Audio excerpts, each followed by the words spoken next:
What Really Happened with your host, Mike Rivero. You're listening to the Republic Broadcasting Network, where you'll find out what the Fukushima's going on. And aloha, America. Welcome to our show today. It is Wednesday, May 25th, 2016, middle of the weekday, hump day, starting that long, slow glide down to Kaahumanu Friday.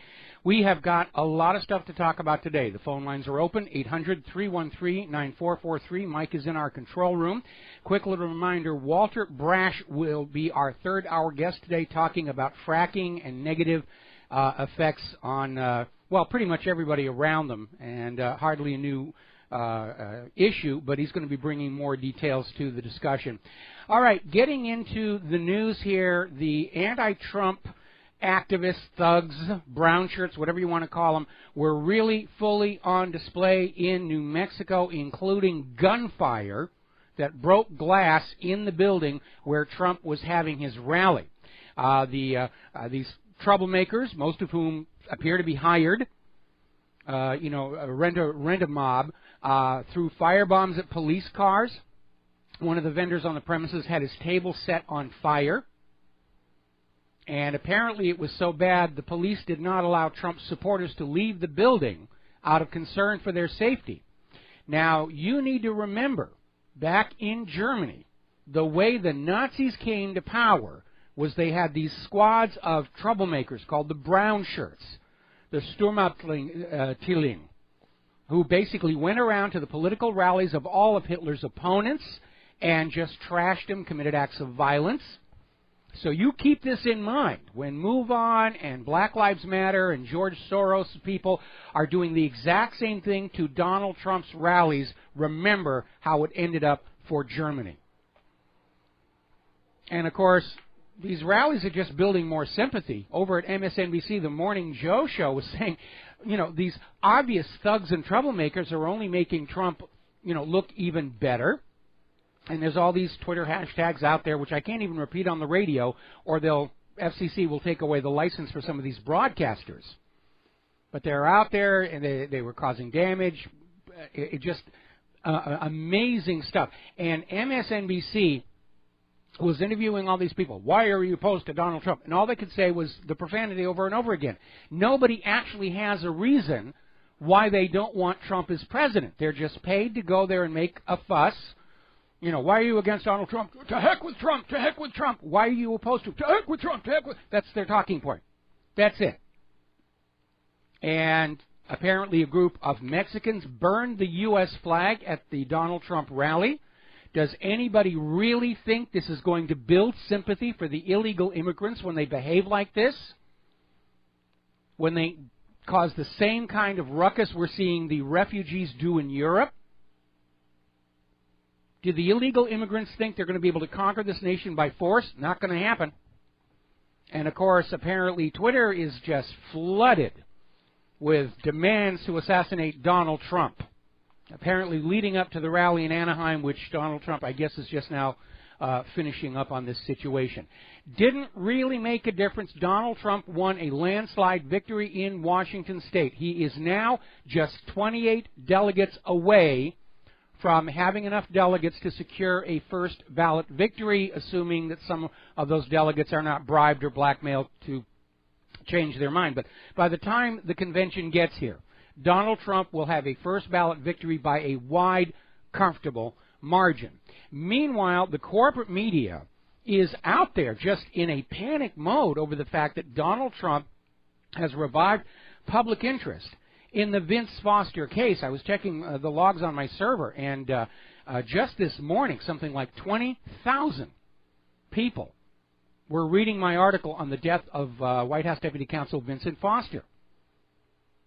And virtually every one of these corporate media articles comes on out and says, well, the government said it was a suicide. Really? Is that the same government that told us Saddam had nuclear weapons? Is that the same government that assured us the Lusitania wasn't carrying weapons? That the same government that told us there were torpedoes in the Gulf of Tonkin, Spanish Mine, and Havana Harbor? Is it the same government that somehow translates 90 million out-of-work Americans to only a 5% jobless rate? Is that the same government that since the 1990s has been screaming about human-caused global warming ending snow, only now they're saying global warming causes more snow? That government, is that the authority you're trying to rely on to get us to go along with the assertion of a suicide when all the evidence points to murder? So they're raising on a busted flush primarily because if the American people come to understand there was a murder in the White House itself, nobody gets away clean from this because all of the corporate media went along with this cover-up. You had the FBI going along with this cover-up. We got them dead to rights on that silver black gun issue with the FD-302. Everybody who got their careers destroyed trying to get the truth out there are going to be vindicated.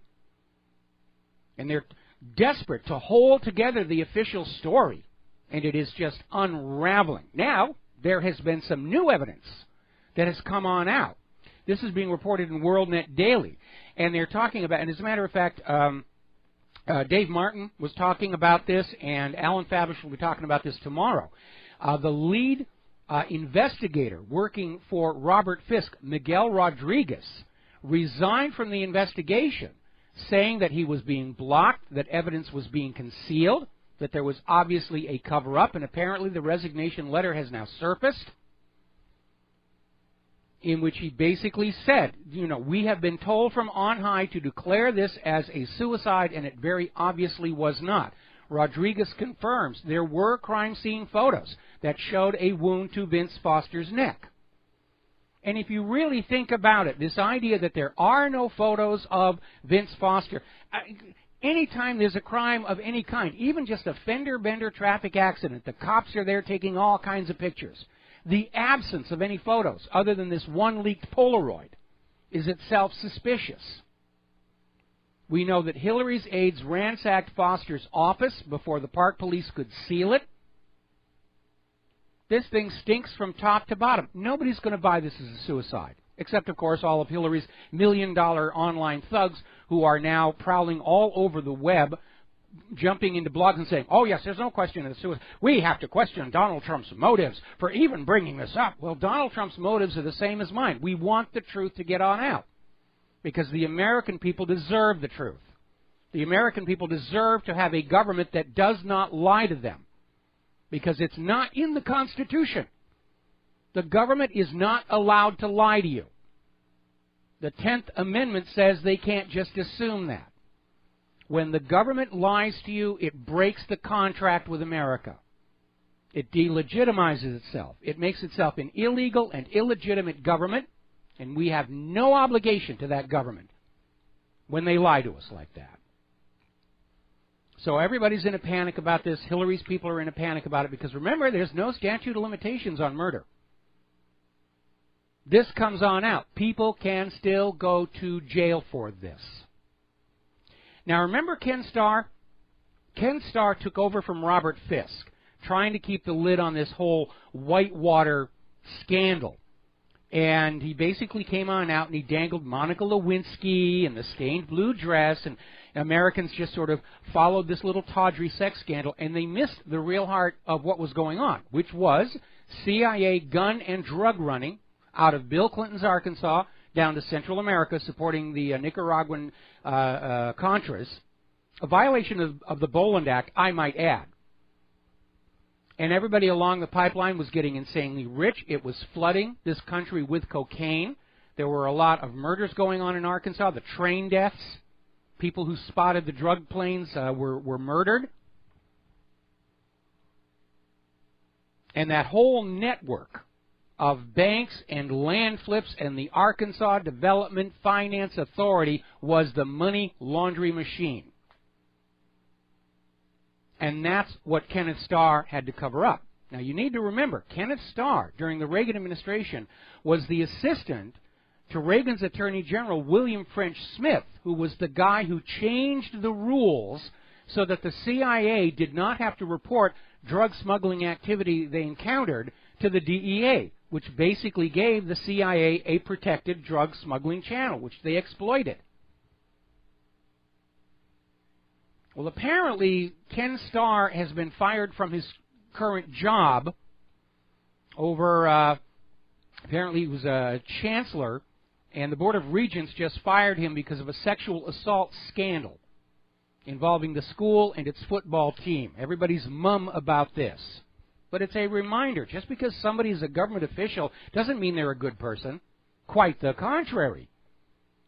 How they get to be top government officials is they go along. They go along with the cocaine smuggling. They go along with protecting the CIA. They go along with covering up the murder of the White House Deputy Counsel. They go along with blacklisting and destroying people's careers. That's how they get these top positions. By the way, there's another strange death. You remember down in, there was that big stink where Hillary had come on out and said, we have to get rid of coal, we have to get rid of coal. Then she was going into West Virginia and saying, really, I love all the coal miners, we're going to take care of you. And apparently one of the coal executives there out there said, don't believe Hillary. And as a result, Donald Trump won the state. Well, apparently this coal executive has been murdered. Ben Hatfield. And he was found murdered near a cemetery where he was visiting the graves of his wife and other family members. And the police have said, this is not a suicide. This is a murder. Maybe this is another member for the Clinton dead body list, which is now heading into Volume 2. We're going to take a phone call here. Tom in Florida. Aloha. Welcome to the show. What's on your mind? Yeah, Michael, great show. Yeah, Michael, this started, I know, but Mike, what I want to say is this. Hillary Clinton and the Clinton Foundation and Bill Clinton, what they've got away with is murderous. We understand that. But what they're doing is illegal immigration. It was a year ago today that Kate Steinle is murdered by an illegal that was deported 5 times, and these Democrats are going to vote for a woman that wants our cities is saturated with illegal immigration. They're burning the American flag yesterday in Albuquerque. Illegal Mexicans burned our flag. Why did they do that in Mexico? What would happen to them? If Americans were burning Mexican flags in Mexico, what do you think would happen? They would be in jail. These are burning our flags, and Hillary Clinton, for all these illegals to invade our country, she should be held for treason. Well, she should be held for... Understand the word illegal, Mike? Tom, first of all, calm down. You're drinking way too much coffee. First of all, Hillary Clinton should be tried for treason for supplying arms and munitions to our declared enemies, ISIS and Al-Qaeda, in the war on terror, which they were doing in Syria. That's now documented. Second, Hillary Clinton doesn't care about the illegal immigrants other than that by flooding them into this country, into states that don't require identification to vote, she is hoping to use them to gain the White House. And whether she wins or loses the White House after the election is over, she could care less about the illegals. They are never going to get all the free stuff they've been promised to sucker them in.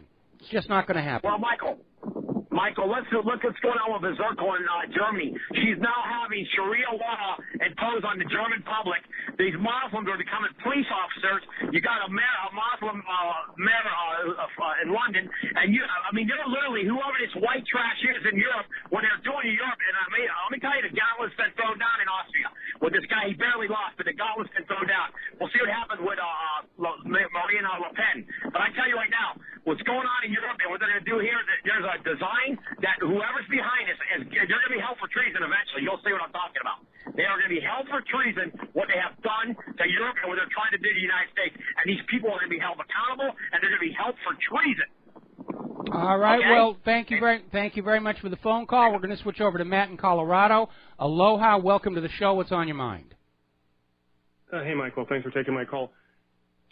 In regards to the Clintons, one of the things that a lot of people in my state have found infuriating, not me because I gave up on it during the Hope and Change after I saw that there's no change and no hope in our current corrupt system.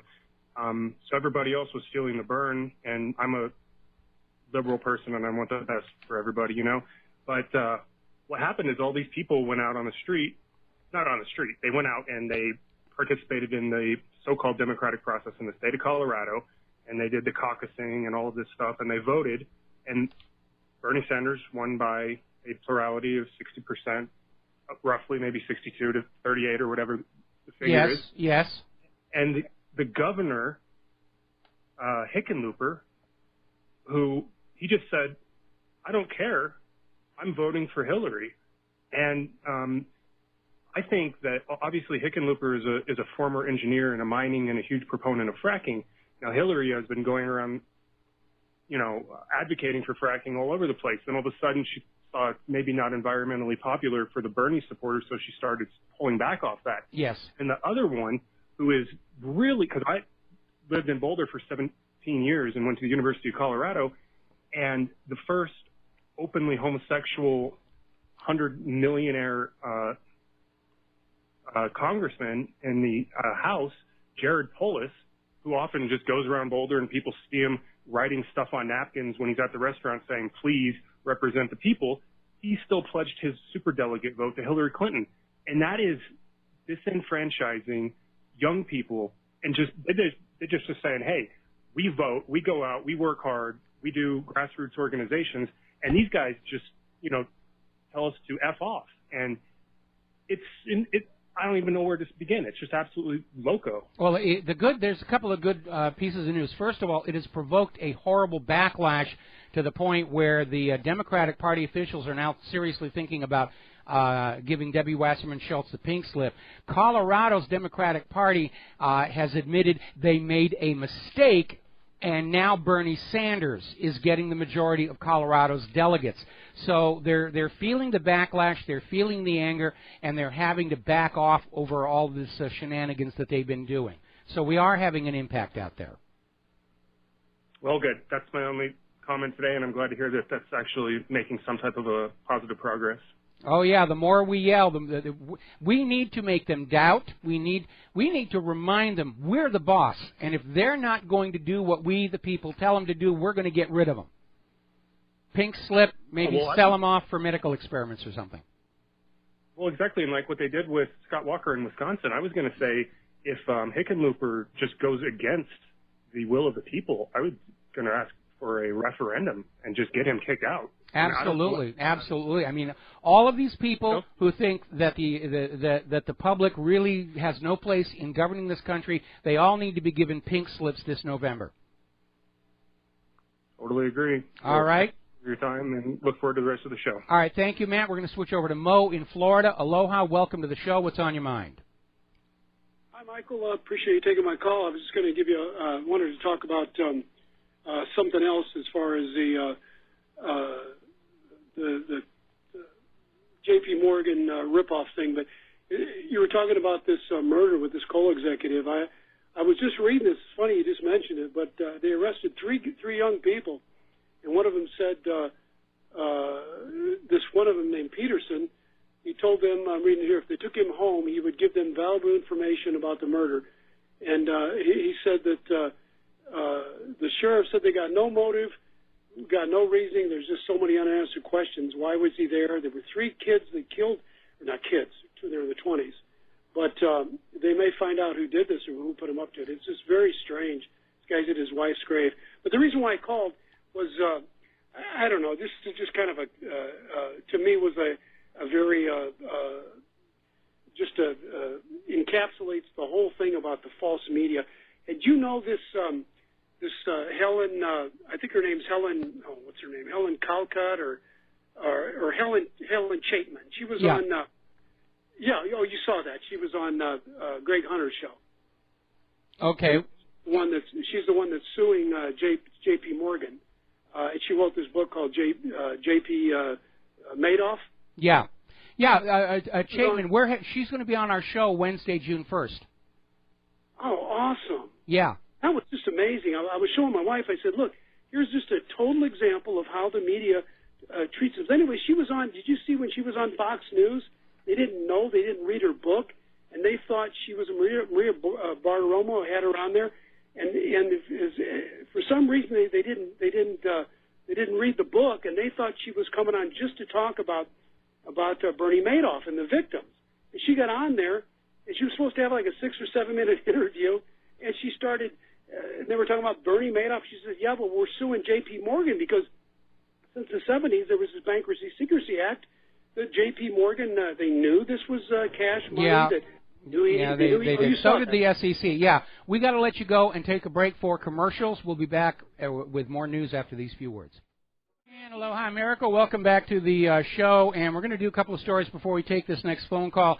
Fox is already running a story about how the U.S. State Department has set a single-day record for Syrian refugee approvals. We're just pouring them into the country as fast as they can get off the airplane. And the boat. Now, with reference to what I was telling that other caller about how the party machines are beginning to back off trying to hijack the nomination process because of public outrage, I got an email from somebody that lives in Seattle saying the Republican Party, following the Washington vote, gave 40 delegates to Cruz and 1 to Trump. But I just checked the official primary results, and no, Trump got 40 delegates. Nobody else got any at all. So this thing is starting to back off. And like I said, Trump is now just a couple of dozen votes away from crossing that threshold for a first ballot victory. And by the time they get to the convention, it's really going to be up there. Now, the big news for the Hillary Clinton campaign, the Inspector General of the U.S. State Department has come on out with a report that Hillary Clinton and her staff failed to comply with State Department policies on the handling of all records, classified or otherwise, and pointed out Clinton and her aides did not cooperate with the review. Remember, Hillary was just saying it's a security review, we're cooperating fully. She was talking about this. No, they weren't cooperating. This has got nothing to do with the criminal investigation from the FBI, the congressional investigation, Judicial Watch, and the Hillary Clinton campaign's official response to the State Department saying they were not following the policies for the handling of documents was to say, well, they all do it. Everybody does it. You're making such a big fuss. You just hate women. They're going back to that one. It's the vast right-wing conspiracy trying to hold me to the letter of the law. So it's really getting on out there. And Hillary is still lying about all of this stuff. She has violated laws. We have proof she has violated laws where she could be looking at 20 years in prison for violations of Title 18. All right, we're going to grab a phone call. Michael in Austin. Aloha, welcome to the show. What's on your mind? Thank you, Michael Rivero. Yes, I wanted to get your opinion of the Greater Israel Plan and to see what your comments were, because in our society today, with all the refugees going up to Europe and North America and just the Islamic fiasco that's going on, to me it seems like that plan, and I don't know a lot about it. That's why I wanted to ask you. It seems like that plan is what's unfolding. Could I be wrong? I mean, they're depopulating the Middle East. Yes. Sending all the radicals up to Europe. Yes. And to North America. And that gives Israel the ability to expand while at the same time challenging the European Western powers and ripping them down and basically just, just making them a shadow of their former self. So I just wanted to get your opinion on that, and do you think that's what's unfolding? Well, it's one of the many overlapping agendas here, because you will notice Israel is not taking any refugees in. Israel is still trying to figure out a way they can get the Palestinians out. Israel wants to preserve its racial purity. At the same time, they're out there in the rest of the world saying, you should all just blend together. You're just nothing but a bunch of goyim. Anyway, you don't need a cultural identity. We have enough cultural identity for the entire planet. There is absolutely no question that the flooding of these refugees from the Middle East to Europe is definitely going to be a plus for the Greater Israel Plan. But now we're starting to see a huge influx of refugees flowing into Europe from Africa. And for anywhere west of the Nile, Israel doesn't seem to have much of a plan for that. Okay? Oh, okay. So you think that it could be, and why don't you hear more about it in the mainstream media? I mean, you don't even hear anything about it. Well, you're never going to hear anything critical of Israel or revelatory about Israel's agenda in the U.S. corporate media. It's completely under their control. There's a website called ifamericans.org. Allison Weir runs it, and basically it lays out the hard data about what's going on in Israel and Palestine, and it is diametrically at odds with the image of the poor, suffering Israelis and the evil terrorist Palestinians we're being force-fed by the American corporate media. And if you haven't read that website, you really need to take a look at that, okay? So, Michael, got to let you go. Got to take a brief break here, and we'll be back with another phone call and more news after these words. Is your host, Michael Rivero. And aloha, America. Welcome back to the show. We're going to do a couple of stories before we go back to the phone lines here. Now, the State Department, in talking about how Hillary and her aides were not following State Department policy on the handling of documents, classified and otherwise, has now come out and admitted they have no idea if Hillary's private server was hacked or not. They've got no way of knowing because the server existed outside the established monitoring and security systems of the U.S. government. And by the way, when Hillary did that, when she assigned this server to a company that put the server in the restroom and everything, she violated an executive order signed by her husband, President Bill Clinton, that said any computer systems that were contracted for, on which classified materials were going to be handled, the company had to be vetted by U.S. intelligence agencies. That never happened. And so now the State Department is saying they have no way of knowing if Hillary's email was hacked. Of course, we know from Guccifer, or Guccifer, however he calls it, he saw at least 10 foreign IPs logged into that server when he was inside. So that's what's going on there. All right, let's grab a couple of phone calls. Wes in Idaho, aloha, welcome to the show. What's on your mind? Thank you for taking my call, Michael. It is your broadcast is a privilege. Did you get to hear O.J. Simpson and LBJ confess to their crimes of murder? No, I'm not familiar with that. The only confession I know about relative to O.J. Simpson, I have a half brother on my father's side who used to be an LA County sheriff, and he was actually in the visiting area when O.J. blurted out to Rosie Greer that he'd done it, but the judge in the trial would not allow that to be entered as evidence. That's the only confession I know of regarding O.J., and I'm unaware of LBJ ever confessing to murder anywhere. I have the confession geared up right now, 10, 15 seconds, if I could play it for you. Here goes.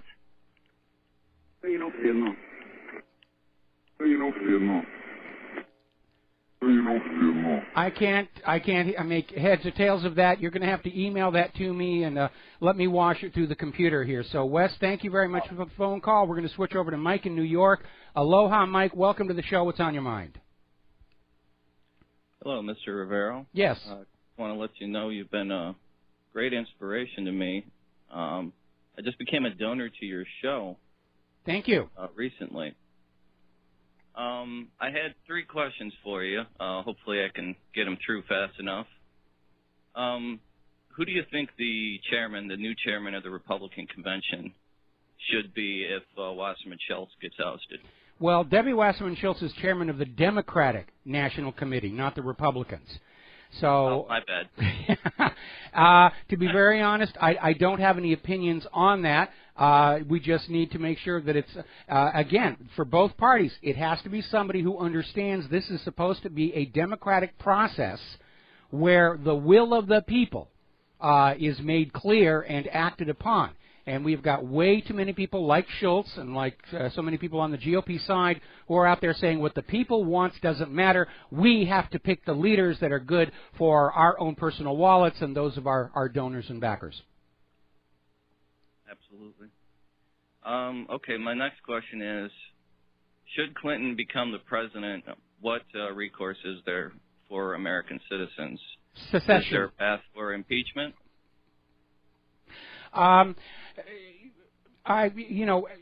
If Hillary somehow steals the White House, I think we're being set up for a repeat of the Nixon fiasco, where he won his re-election even though everybody knew he'd been doing all this stuff, and eventually it came out and he was forced to resign. And, I don't think our nation needs to go through that again. But we have Hillary already out there talking about provoking war with Russia, provoking war with Iran. Breitbart is reporting that Hillary already has a plan to dissolve the border with Mexico. And so I think if Hillary steals the White House, the only real viable option is for every American to vote for immediate secession. I really hope it doesn't come to that. Well, and then what we'll do is we'll build this 100-foot high wall around Washington, D.C., and we'll fling food and bottles of scotch and young children over there to keep them occupied. Do you think this would make Bernie vice presidency more appealing? I think Hillary may very well offer the vice presidency to Bernie Sanders, because if she doesn't, Bernie Sanders supporters are going to desert and vote for Trump. Those are the latest numbers. Okay. Also, I noticed that the McDonald's CEO is talking about replacing their workers with robots in response to their outcries for $15 an hour wages. Mm-hmm. I just wanted to know what your thoughts on that are. Is the minimum wage up or down really going to affect their decision to automate this industry or others? Well, I don't go to McDonald's anymore because I don't trust what's coming out of the kitchen, whether it's prepared by humans or robots. I used to be a big fan of Wendy's, but they're starting to go with robots as well. And just to make it clear, I'm not going to do business with any store or restaurant that has robot workers, because if you are not recycling wealth back down to the worker level, then they can't take it to the shopping malls and buy the products the corporations are making. This rush to automation is going to accelerate the collapse of our entire economy, and it's going to accelerate the wealth inequality. The only hope we have to preserve the working class of America is if all these robots at McDonald's and Wendy's are running on Windows 10. Then we don't have a thing to worry about. But again, for the economy to be healthy, the currency has to be flowing at all levels of economic society and into all necessary sectors of investment. And when it's all just being sucked up by Wall Street and put in their pockets, there's not enough currency for the economy to operate. It's going to lock up. And I think, you know, the $15 minimum wage, to me, is very reasonable. And I understand for corporations, when they're dealing with thousands and thousands of employees, it's a lot of money, especially when you add in that uplift that employers have to pay for the permission by the government to hire you. Because if you're making $15 an hour, your employer is paying another 5, 6, 7 directly to the government as employee taxes. And if you add that together with what's taken out of your paycheck, you will realize the government is making more money off of your labor than you are. Oh, yeah. I've seen the taxes and what it's done to my paycheck. Yeah, well like I said, add on to it, you know, the taxes directly paid by your employer to the government for their permission to hire you. And it's a big chunk of money. It is. All right, that's all I had for you, Mr. Rivero. I'm with Rant Media, by the way. Okay. I got my own podcast called Tinfoil Rantcast, and I've been highly inspired by your radio broadcast. I've been listening to some of your old stuff, and it kind of gave me the initiative to go out and start doing my own commentary. Well, that's exactly what needs to... Well, thank you very much for the kind words, and that's exactly what needs to happen. Because the reason the government and the corporations have not been able to control the independent media the way they do the corporate media is because there are so many of us. And the more people who are out there doing their own podcasts and their own online reporting, the freer we are all going to be. They can't buy it all up and control it all. Okay? Thank you, sir. All right, thank you very much for the phone call. We're going to let you go.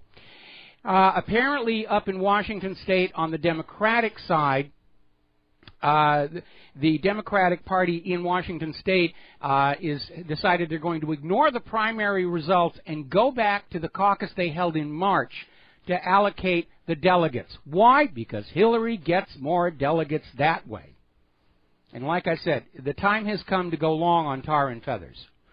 And once again, Hillary's campaign, they're starting to thrash around. You can feel it.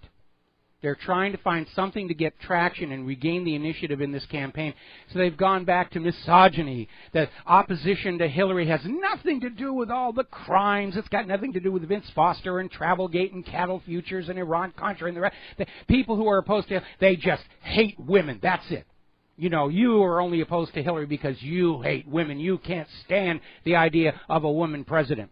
Well, I can't stand the idea of that woman as president. Hawaii's former governor, Linda Lingle, I would have backed her for president. I tried to get McCain to, look at Linda Lingle instead of Caribou Barbie. And I will grant you Linda Lingle doesn't look as good in a bikini as Sarah Palin, but Lingle knows how to do the job. And the political office is not supposed to be a fashion show. And they're also, over at the Hillary campaign, they're bringing back the vast right-wing conspiracy. And they're not getting the traction with it. Now, the Clinton campaign is getting ready to launch a hugely expensive ad campaign. They're calling it the Scorched Earth Policy, to basically stick the knife in as early as possible into Donald Trump. And they're having to spend huge amounts of money because Donald Trump is getting the media attention. People want to see what Trump is saying. We're sick and tired of hearing Hillary because we know everything coming out of her mouth is just air and not worth listening to. So Hillary's out there to prove that the person with the most money is going to win the White House, and I think it's time that we disabuse that notion. I think we, the people, have an obligation to future generations of Americans to establish the principle that the best qualified gets the job. The person who's going to do the best job for we, the people, and the nation as a whole gets the job, not just the hired puppets of whatever rich corporation has the most spare change to throw into the mess. And we definitely need to repeal that Citizens United nonsense. Corporations are not persons. They're buildings. They're computers. They're paper. They're spreadsheets. They're not living entities. Now, the other day we were talking about how Bernie Sanders has asked for a recount of the vote in Kentucky because of all the irregularities that were discovered there, which we are reassured by the corporate media could not have possibly had any effect on the final outcome, which is a totally insupportable statement. Sanders is now requesting a complete voting review in Kentucky because the more they look, the more they're finding all kinds of problems. Now, here's a little bit of good news. Latest polls, and you've probably seen on the corporate media, they're desperate to find polls that make Hillary look good. You know, Hillary is leading by 17 points among illegal immigrants who are left-handed and can't speak English, or some other narrow demographic. But when you get out to the general polls, first of all, Trump is leading. More significantly, Donald Trump is starting to attract the younger voters. He's starting to actually attract more liberals and more women. In other words, since March, Trump has gained 90% of the young voters that had previously been considered as Hillary's base. It's falling out from underneath her. Now, there's another report over here. This is coming out of the Political Insider, saying that Hillary's new base for the election is the graveyard vote. And they're talking again about how all these dead people seem to keep voting year after year after year after year after year.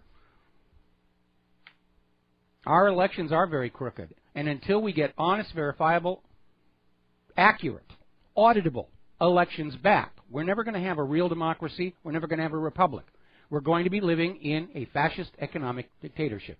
That's where they put us. That's where they want us. They're not going to let go. All right, getting on back to Guccifer, Hillary's hacker. He has formally pled guilty in federal court for cybercrime. And basically he described Hillary Clinton's email server as an open orchard. Just walk on in. Pick whatever you wanted. And he saw at least 10 foreign IPs logged into Hillary Clinton's server. And because we can safely presume that he was not on that server 24 hours a day, 7 days a week, that there are probably more.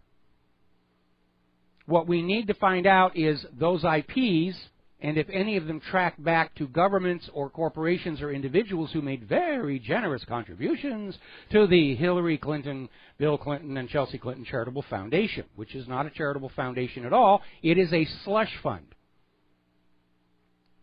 It is the biggest charity fraud in U.S. history, and it may be concealing the biggest spy scandal in U.S. history. Now, getting on over to the war zones, Tony Blair is out there once again saying it's time for a ground invasion into Syria against ISIS.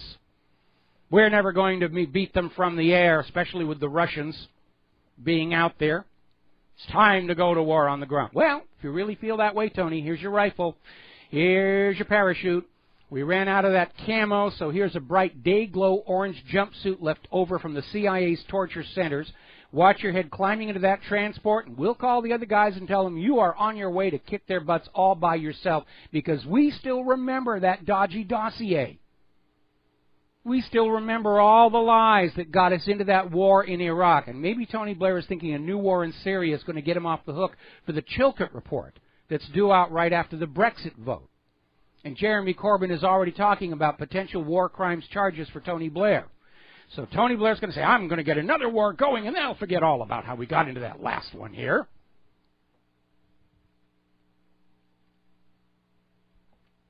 Good old phony Tony here.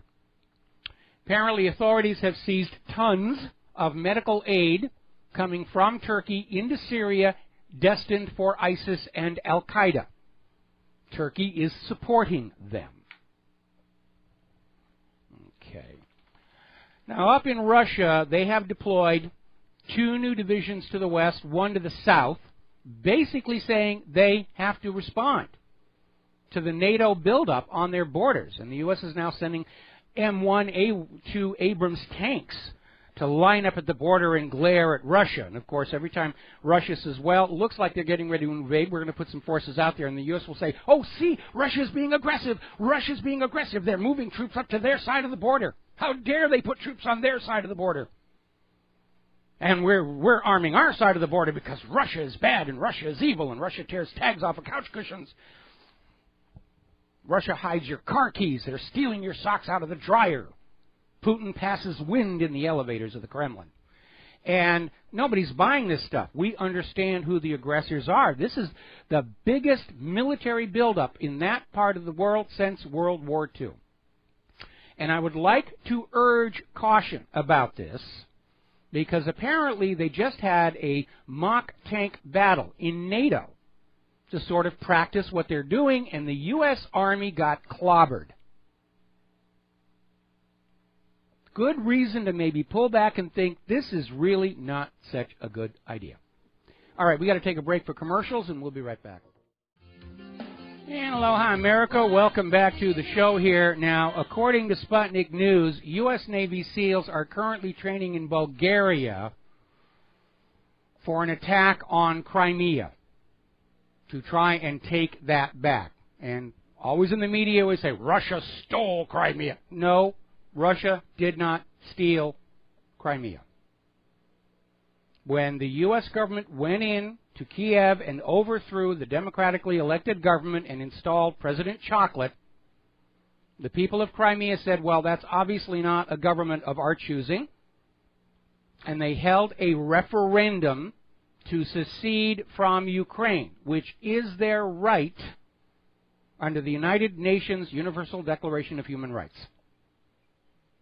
Then Crimea had another referendum saying we're going to request joining the Russian republics.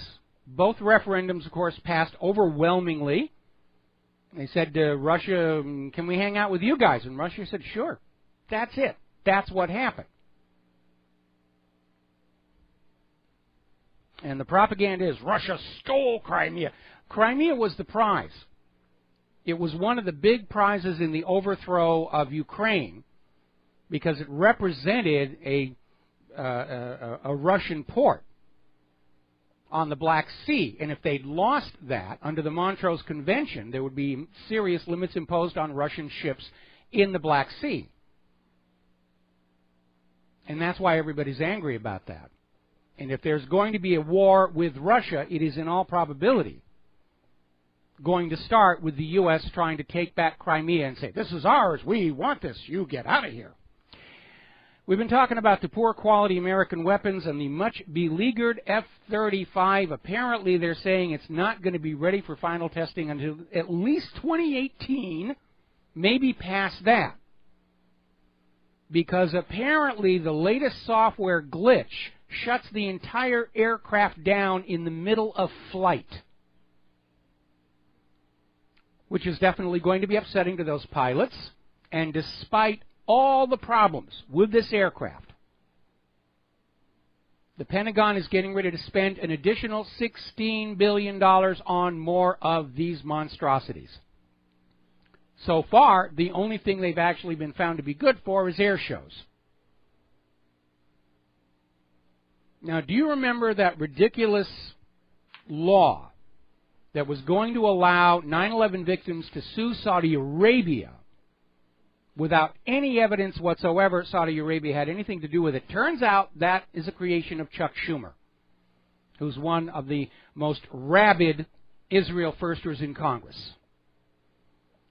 Now, from Israel's point of view, Saudi Arabia is a problem because Israel is constantly taking money out of the United States of America. Saudi Arabia has, at least until recently, been pouring huge amounts of money into the United States, buying treasuries, investing in private companies, and that kind of money buys a lot of influence. So from Israel's point of view, how do they get Saudi Arabia out so that the U.S. becomes Israel-only territory? There's the music for the top of the hour station break. We'll be right back. The history the government hopes you never learn. Here is your host, Michael Rivero. And aloha, America. Welcome back to our show here. Hour number 2. The phone lines are open, 800-313-9443.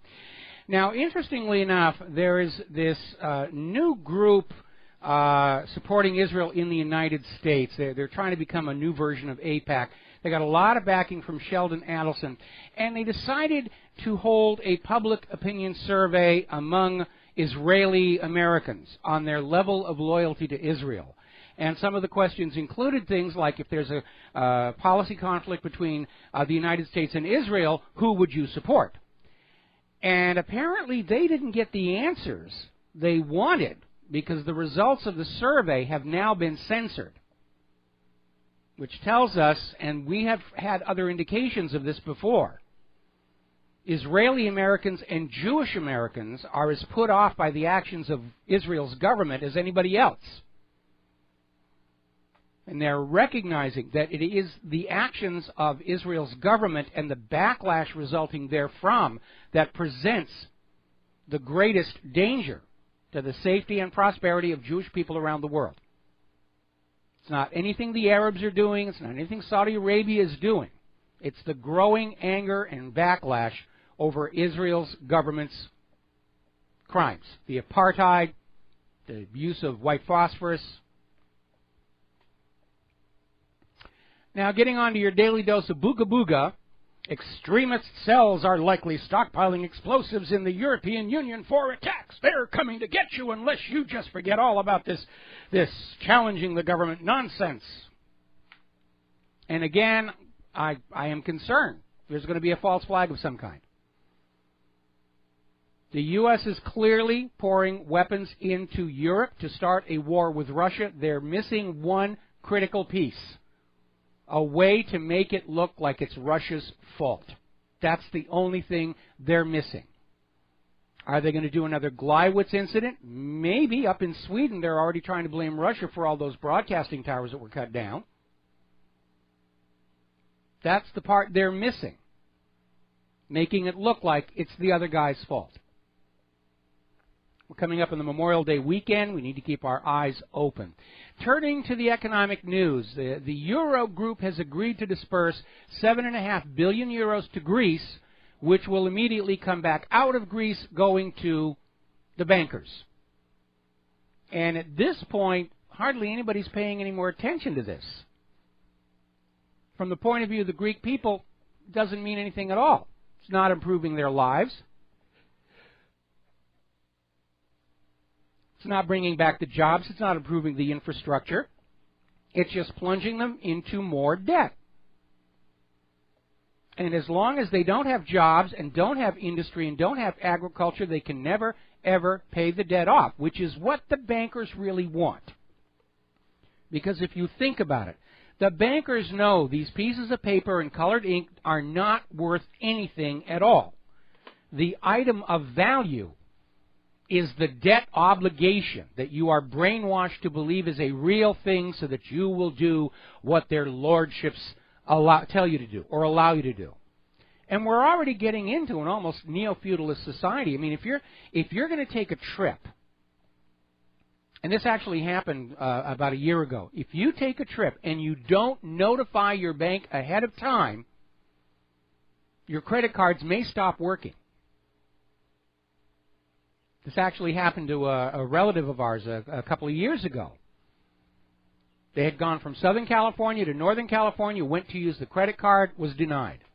Because you forgot to go get the leave of their lordships, the bankers, to go from Southern California to Northern California. Oh, most worshipful banker, I need to go to the next island over. Please give me permission to use my debit card. That's where we are right now. You literally have to let the banks know what you're doing and where you're going, or you're going to be cut off from your own funds. Talk about arrogance here. The currency war is back on.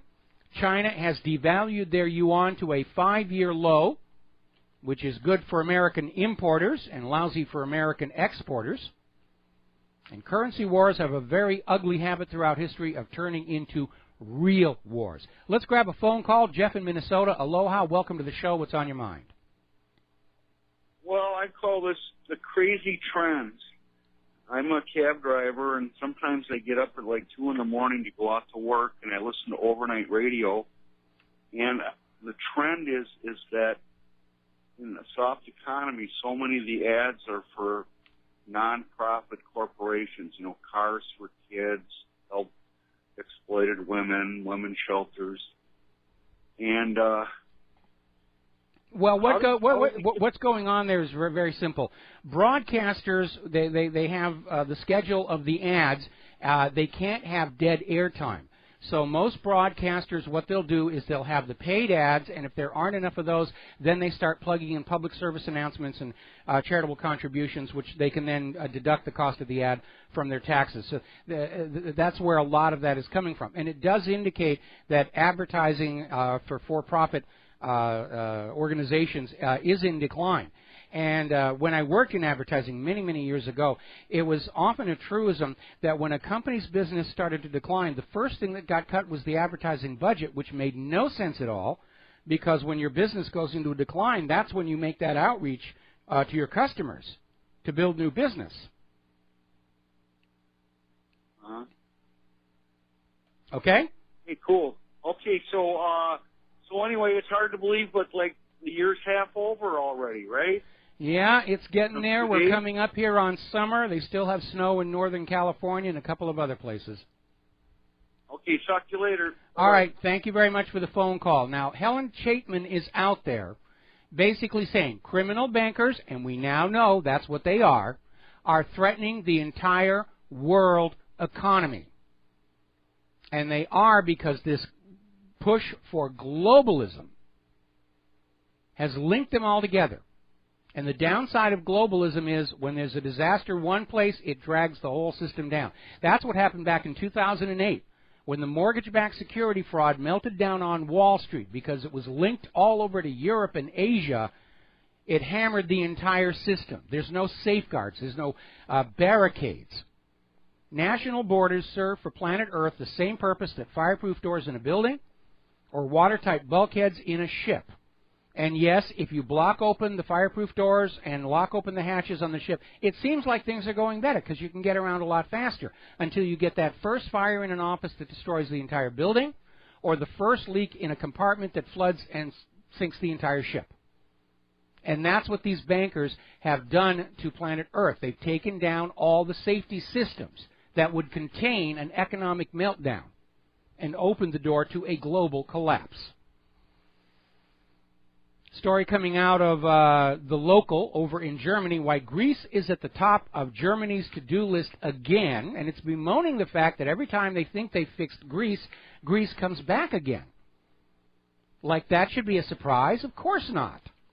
Private central banking by design creates more debt than money with which to pay the debt to permanently enslave a nation and its people to those bankers. The way it's designed, once you are a debt slave, you stay a debt slave. And all they're doing with all the bailouts and everything is they're simply flooding the country with more money to give back to the bankers, but the total aggregate debt continues to grow, and Greece's economy is frozen because every single economic activity is geared to making the bankers richer. That's what it is. And Germany needs to wake up and realize there is no way to fix Europe. There's no way to fix Greece except to get rid of the private central banks. That's the only way to fix it. Andrew Jackson's solution. As long as you play by the rules the private central bankers created to make themselves rich, they will get rich, and you will spend your life in perpetual debt servitude. Now, speaking of the greedy money junkies, over at the IMF, they're out there saying that the French labor reforms, the current round of austerity in France, isn't deep enough. It's not enough. You've got to do more. I mean, France is on the edge of a revolution right now. And still the money junkies are saying, you've got to give me more. You've got to give me more. I've got to have more. Down in Venezuela, it's really ugly, and you need to be paying attention because that's going to happen here. Venezuela is either going to have to print money, go into hyperinflation, Zimbabwe territory, Weimar Republic territory, or they're going to have to establish a sound money system, meaning no more private central banking, a government-issued value-based currency. They need to recreate the German miracle. All of the nations of Earth need to do that. That's the only way out. That's why the bankers were pushing for World War II. They don't want you to have an option. They don't want you to have a choice for a banking system that works for the nation and the people. The private central bankers have held planet Earth in slavery for 300 years, and they are not going to let go without a fight. Over in Detroit, as you know, they've exited bankruptcy as of December 2014. Turns out things aren't looking as good as they thought because they've just realized that their pension fund has $195 million less in it than they thought.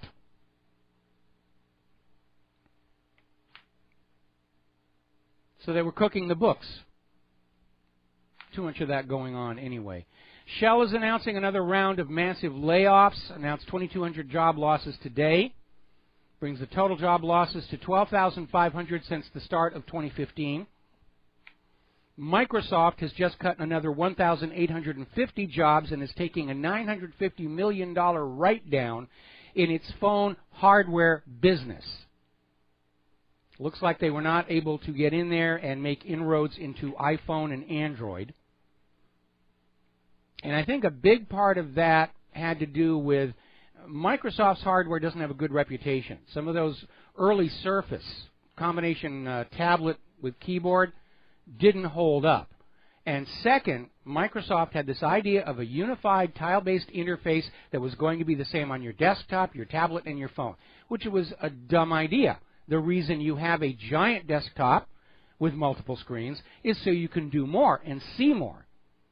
And the idea of trying to force a single interface onto all of them really didn't go over very well with the public at all. Tiffany's sales have dropped 10%. And when the rich people stop shopping, you know the economy is in trouble. Now, a little bit of good news for Russia. They are starting to sell their airliners into Europe. United Aircraft Corporation says the first Russian Sukhoi Superjet 100 has been delivered to its inaugural European customer, Irish Airlines CityJet. While the United States runs around the planet making war, Russia continues to make deals. They don't want war. They want to do business. So does Donald Trump. The neocons and the neolibs, they want war. They're going to do great out of the war. That's why they want Hillary Clinton in the Oval Office. But I agree with Donald Trump. There's no reason for us to be at war with Russia or China just to make the money junkies and the private central banks and the military contractors more money. Let's go back to being friends. Let's do business. Stop letting the money junkies skew the system and mess everything up. Article coming out of Investment Watch blog. Is there, in fact, a massive shortage of physical silver developing in the market? The answer does appear to be yes. Demand for silver is high. They can't keep up with it. Some of the people holding silver paper contracts want them cashed in for the deliverable metal that was promised. This could be a forerunner of a run on the gold market. And we know the gold paper market is hideously over-leveraged, hundreds to one. No other commodity on earth would be allowed to be leveraged that high. So if you have physical silver, hang on to it. If you don't have physical silver, get it. You should have no more money in your bank account than you need to cover your immediate obligations, your outstanding checks. Have the rest at home under your control, hidden in that mayonnaise jar buried out by the pineapple plantation. Have some of it in physical silver and gold.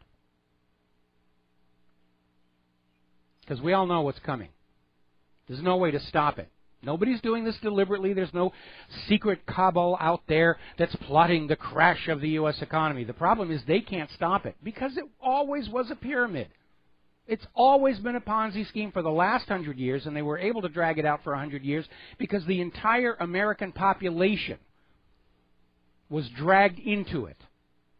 But all pyramid systems collapse, all Ponzi schemes collapse. That's what's going on now. Turning to the immigration front, Erdogan is now out there saying that Turkey is going to scrap the refugee deal with the EU unless Turkey's demand of visa-free travel to Europe is granted. Now, anytime you have visa-free travel to a nation where there's a bunch of terrorists running around, it's a problem. But Erdogan is saying if Turkey doesn't get visa-free travel to Europe, he's just going to start throwing more of the refugees into Europe and not keeping them in Turkey. We already know that the only ones being kept in Turkey are people who are a benefit to society, scholars, engineers, medical people, things like that. The dregs are what are put on those paths to Europe. Now, polls up in Germany are showing that more than 3/4 of the German people do not want Germany bowing to Turkey's demands.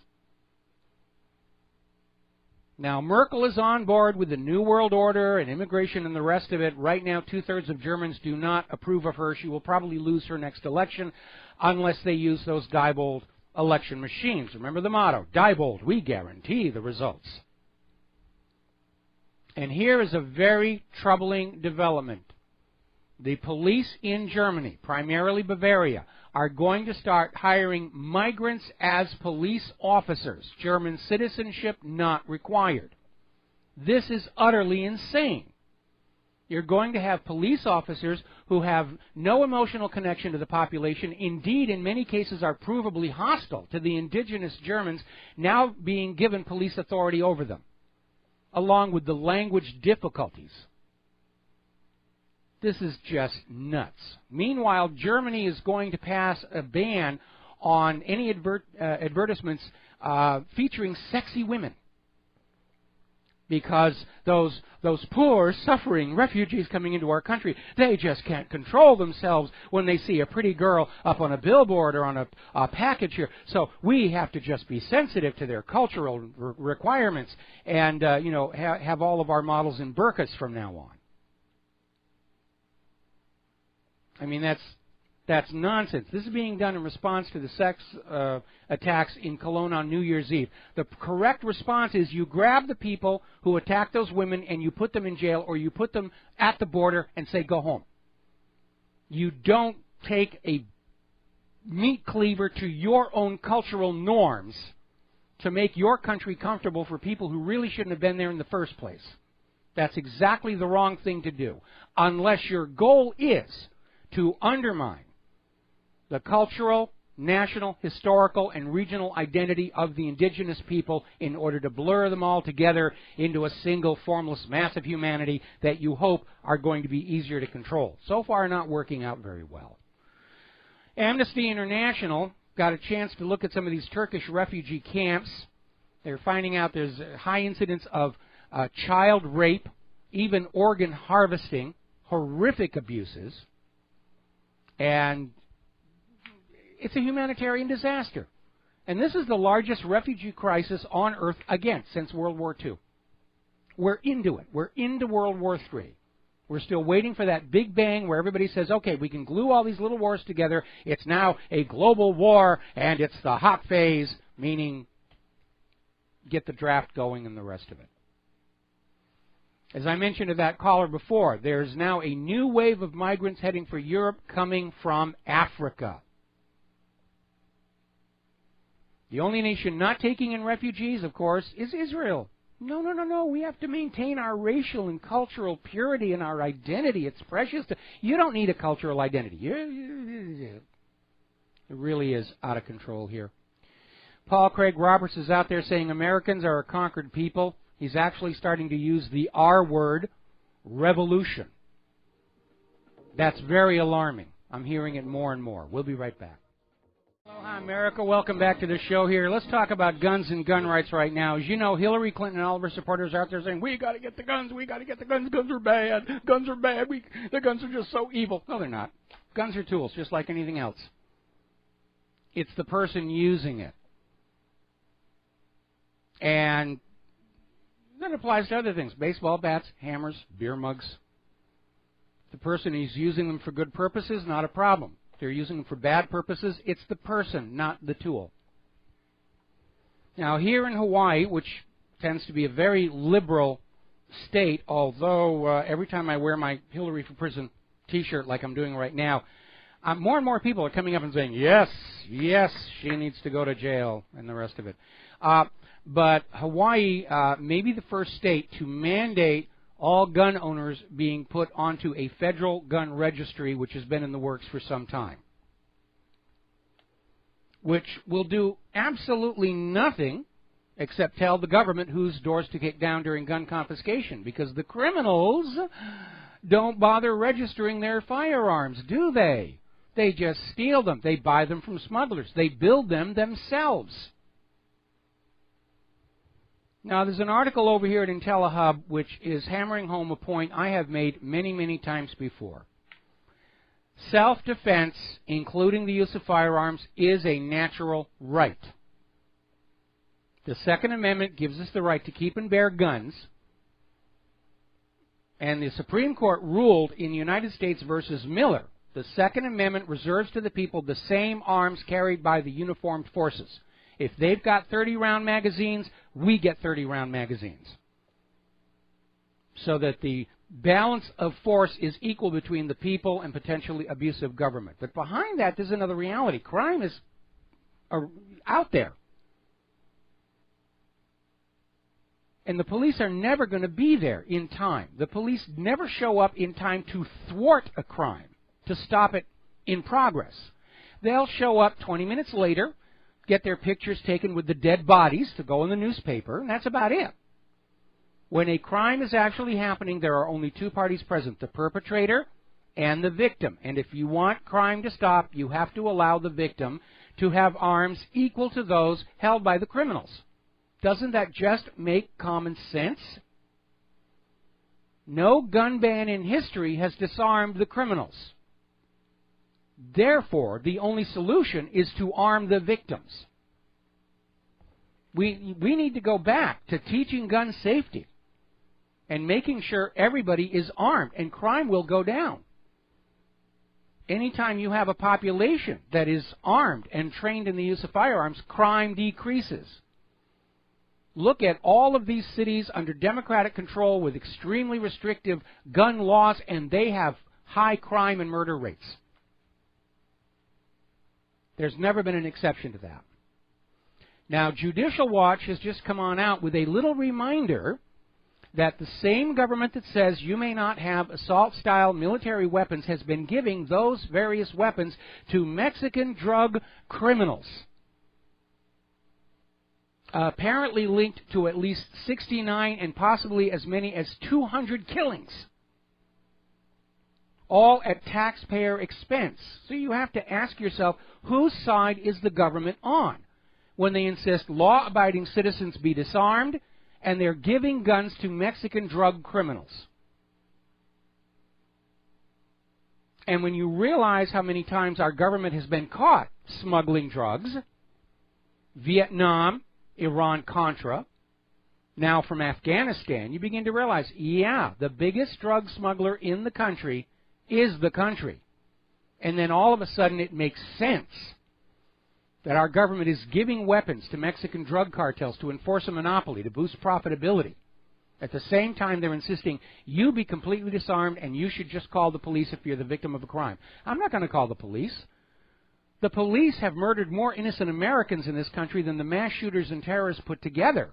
And under the civil forfeiture laws, the police are stealing more from Americans than the robbers, burglars, and muggers put together. The police are going to be the last people I call. I want the right to take care of myself and protect myself and my home and my lovely wife. Because the police won't do it. Got to take a break. We'll be right. Aloha, America. Welcome back to our show here. Now, apparently in this morning's report from the Inspector General of the State Department, the one in which they basically said that Hillary and her aides were not following State Department policy in the handling of documents, it included an email exchange in which it was being suggested to Hillary Clinton that she move her email back to the State Department secure server, which she never, ever did. So, I don't know where that AC hum is coming from, but we'll track it down eventually. All righty, now then, in a letter to Congress, the IRS commissioner, who is facing impeachment over all this nonsense about targeting Obama's enemies and a bunch of other stuff as well, has literally sent a letter to Congress saying he's too busy to attend his impeachment hearing. Just not going to bother showing up. Just not important enough. He's got other things that he needs to be doing here. Now, here's a story, and it's unfortunately, sadly typical, but I feel I want to make this point. There is, over in Mahoning County, a probate court judge. He's had to resign from the bench, Mark Belinkie, and he's basically admitted to altering probate court records. Basically, he was helping himself to money in people's trustee accounts that he was a guardian over. And he used county employees' property and the county's computer network for political purposes.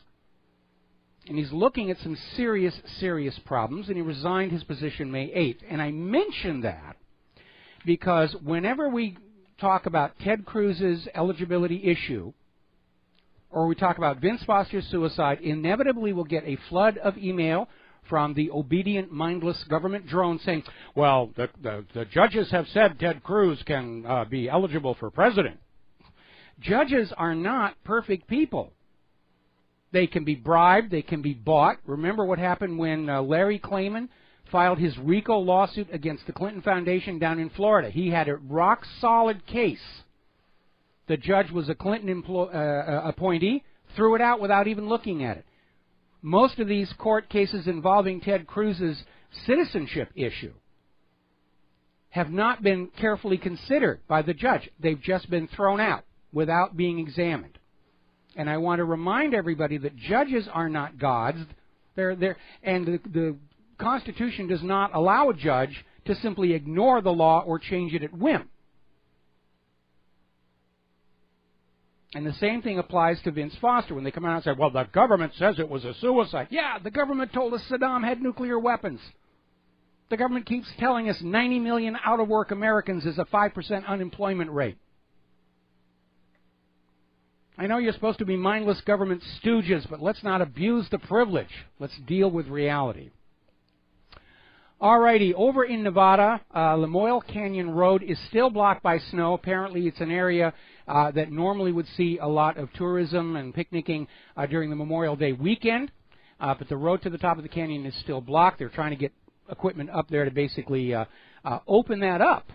And in the story, they're basically saying that there has been above average snowfall over this last winter and well into spring. I mean, Memorial Day weekend, they're still dealing with snow. Now, over at the University of Buffalo, they have decided to reverse this whole situation about global warming means no more snow and ice, and now they're out there, and they've tried this one before. Global warming increases snowfall. Don't you understand that when humans warm the earth, we're going to get freezing cold weather and long winters, and you just don't understand what's going on because we're all scientists and we are well funded to convince you that you have to pay carbon taxes. And the hysteria from the carbon Nazis is growing over at Nunatsiaq Online up in Canada. They have a claim out there saying that the Arctic is headed for temperature highs not seen in 52 million years.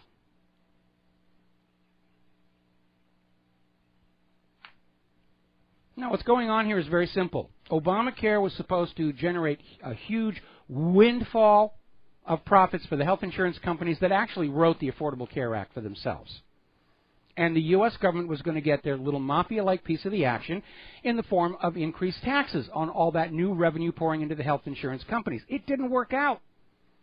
The new Obamacare-compliant health insurance policies are hideously expensive. The deductibles are sky high. Most people buying those policies will never use them in a year because of those sky-high deductibles.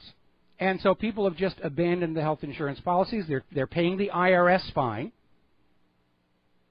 And the health insurance companies are now going bankrupt.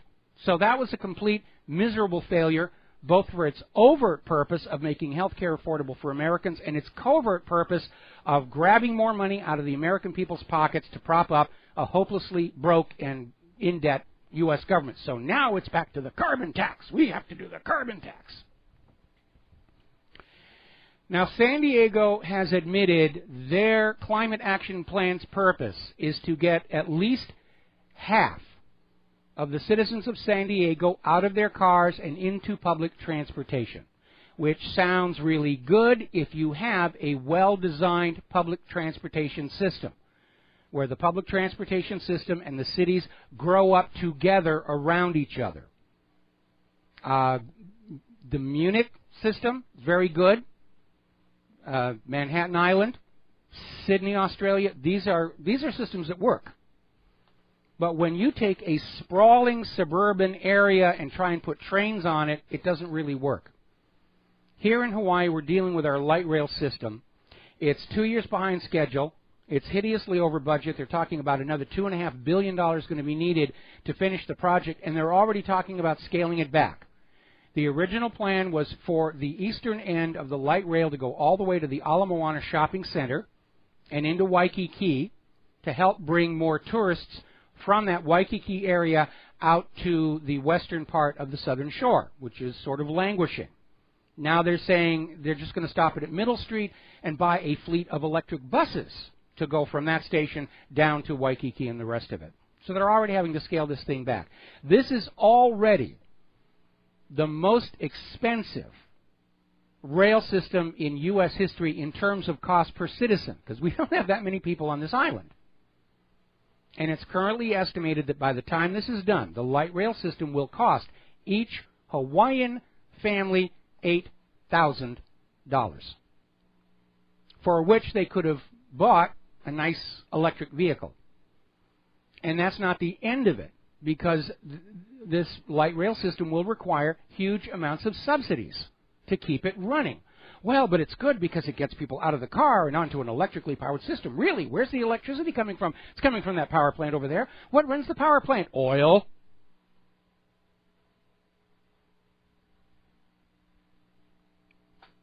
Now, Robert De Niro is in the news again.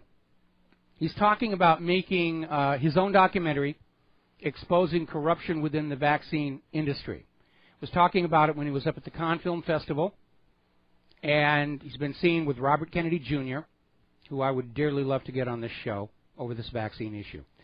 But he's already starting to be very quiet about it, saying that anytime he talks about a vaccine documentary, something happens, meaning he is already under tremendous pressure to kill the project and call it off. Why?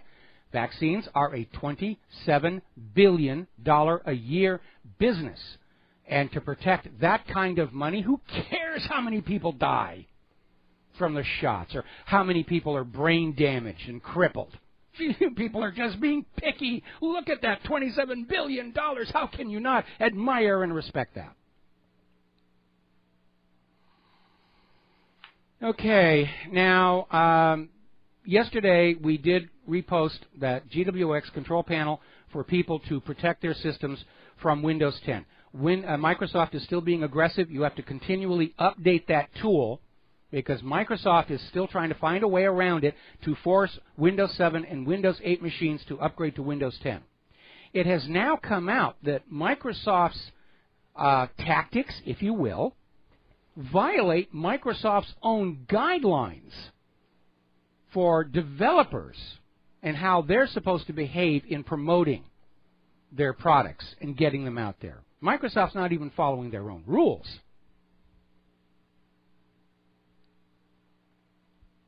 So you have to wonder what's going on. Well, certainly there's a huge amount of spyware in Windows 10. I'm sure from Microsoft's point of view, they'd rather have everybody on a single operating system to reduce their overhead. But more than that, you need to understand Windows 10 marks the transition from buying software to renting software. And we're already seeing more and more companies. The only way you can get their software is you have to agree to month-to-month rental. No perpetual licenses. And what that means is that you will be on the hook forever using the software, and the companies providing the software don't have any incentive to come up with new features, new capabilities, fix the problems. It's just locked in. It's actually going to kill innovation in software here in the United States of America. Now, relative to our upcoming guest in the next hour, new fracking firms set sites on beauty spots across Britain. Hundreds of sites may be approved for drilling, including British national parks. And it's amazing they're still pushing this when you realize that because of the oil price war, fracking companies here in the U.S. are deep in the red. They're losing money hand over fist. And we're not even getting into the potential for lawsuits as they start to document how fracking fluids are harming health across the country. And here is where it gets interesting, and one of our callers earlier in the day alluded to this. Hillary Clinton was out there talking about carbon bad, human-caused global warming must end fossil fuels, which led to that little upset over in West Virginia coal country, where she came out and said, oh, you know, coal is great and everything. Then we're finding out that while she was at the State Department, this is from The Intercept, State Department officials, while Hillary was Secretary of State, worked closely with private sector oil and gas companies, encouraging other nations to embrace fracking and fracking technology. You know, who cares if your tap water is exploding into flame when you turn it on? At least you're not drinking the lead.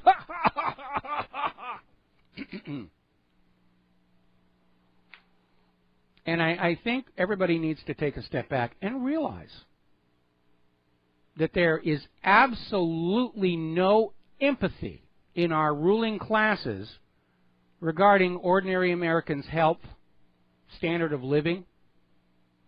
From their point of view, it's how much money can I get out of you? How much work product can I harvest for the lowest amount of overhead? That's what drives their thinking. And that's why they're okay with toxic tap water. Well, if you want clean tap water, go to the store and, you know, buy a bottled water. I mean, that's commerce. It's commoditized. It's profits. It's money. The Declaration of Independence says the inalienable rights include life and liberty, and something they call the pursuit of happiness to put in there to overwrite right to property, which even back in 1776 the money junkies said, no, property is something we will own and rent or sell to them. But if we have an inalienable right to life recognized by the government, do we not have an inalienable right to the necessities of life by that same government, including clean, safe drinking water, healthy, safe food to eat, medicines that actually cure disease and do not cause any harm? Do we not have that right? And if the government is not respecting that right, is it a legal, legitimate government that we should owe any allegiance to whatsoever? And the answer, of course, is going to be no. Apparently, over at the Veterans Affairs, they've admitted that they accidentally, really, declared over 4,000 veterans to be dead who were still alive. And they cut off the benefits because these veterans are just costing us too much money. They were supposed to just roll over and die in the war zone. You know, our spreadsheet for all of this war in the Middle East, we didn't, you know, they're too much of an overhead. So basically between 2011 and 2015, the VA declared 4,201 veterans dead and cut off all benefits to themselves and their families and their dependents. And apparently it's taken them this long to acknowledge that it happened. So all of these veterans who served in the armed forces, who went on out to these nations and invaded and conquered them on the command of our government, and they get crippled, and they come on back, and the VA says, well, according to our records, you're dead, and we don't have to take care of you anymore. This is something that you should remember, especially if you are a parent of children who are of military age. And I know there's a lot of glowing commercials out there about how great life in the military is, and there's all those video games that make life in the military look like a grand adventure. And especially over the Memorial Day weekend, we're going to have no end of movies about how the U.S. won World War II all by itself and how great it all is. But you as a parent need to talk to your kids. And yeah, outside of the military, there aren't a lot of jobs out there. It's almost an economic draft if you think about it. Wreck the economy so there are no jobs for young people, then they'll have no choice but to enlist in the military, and you could say, hey, it's not a draft. But if you're a parent of a military-age child, you got to dig out all these stories about how the government is abusing those who put on that uniform. And you got to show them to your kids and say, find some other way. Do not enlist. If necessary, take them over to the local VA and have them talk to some of these veterans who've come back from the war zone and what they had to do and what they suffered. Wake them up a little bit, because otherwise they're just going to be more fodder for the wars that the money junkies are fighting, because money junkies love war. The bigger, the better. Wars are the bankers' richest harvest, and they don't care which side wins or loses. And I am convinced the United States is going to lose this war, even if it goes nuclear. We're going to lose this one. I'd like to avoid that. I'd like to avoid the United States being hammered in absolute defeat by the rest of the planet. And I need your help to try and head off this rush to war before we all have mushroom clouds outside our windows. Apparently there's another group of these anti-Trump protesters outside the event in Anaheim. Looks like it's going to be another ruckus over there. Remember, the brown shirts are on the march against the people's choice of Donald Trump. We'll be right back after these commercials. Aloha, America. Welcome back to the show here. We're going on back to the Inspector General report on Hillary Clinton's email. This came out of the State Department's Inspector General office this morning. It is in many ways devastating, and once you get into the report, you realize it's a lot more serious than the corporate media is trying to portray it. Their attitude is, there was some policy issue. That's all it really was here. But according to the actual report, they come on out and say the Inspector General is saying she was using her private email server to hide her communications from the public. Now, her personal email, yeah, that's fine. But all work product of all government officials technically belongs to the American people and is subject to Freedom of Information Act requests unless it is classified on the grounds of military necessity or violates somebody's privacy. And basically, buried in this IG report is the fact that Hillary Clinton was aware of several hacking attempts on her private email server that she did not report. This is a lot more serious than just some policy squabbles. And Hillary's only defense is, well, everybody was doing it. I mean, you're just making a big fuss because you hate women. You're part of the vast right-wing conspiracy. Now, we're looking at another story. This is out of the Daily Mail. And apparently there is, in fact, a plea deal regarding the hacker Guccifer, who got into Hillary's server, Sidney Blumenthal's server. When he was inside Hillary's server, he saw 10 foreign IPs logged in as well. There are rumors that he has a lot of the emails that Hillary thinks she deleted from her server. The FBI recovered some of them, not all of them. And apparently there has been information submitted to the court by Guccifer's attorneys under seal, meaning there's something there. And either the federal government or the judge wants it under wraps for the moment, I'm sure there's a lot of people who want it under wraps at least until after the November election, if not permanent. But there's a there. And again, lurking behind all of this is the question that I'm going to keep on asking, which is, was Hillary repeating the 1996 Chinagate scandal, selling U.S. secrets, using her weak email server to deliver the goods, and her charitable foundation to collect and launder the payments? We're going to grab one quick phone call before the top of the hour. Susie in Arkansas, what's on your mind today? Hi. When you were just talking about her using her server, what about the chief executive? He must have known what she was doing. Well, we would tend to think so. He's the boss, but... Well, then does he share responsibility? Well, he shares responsibility. If she was running an espionage operation out of the State Department, there's no way Obama's going to walk away from this clean. Good. Absolutely. We need our own version of SMERSH in this country. Go after those spies who would betray our nation. And that's exactly what we're talking about. Treason and betrayal at the highest levels of the federal government. Well, Okay? it's been going on ever since he got in the office. Well, I'm after Hillary. I'm after Hillary the spy. Anyway, Susie, got to let you go. Got to take a break for our top of the hour station break. We'll be back with our guest, Walter Brash, after these few words. Aloha, America. Welcome back to our show, hour number 3. And joining us on the phone right now is Walter Brash. I hope I'm pronouncing that correctly.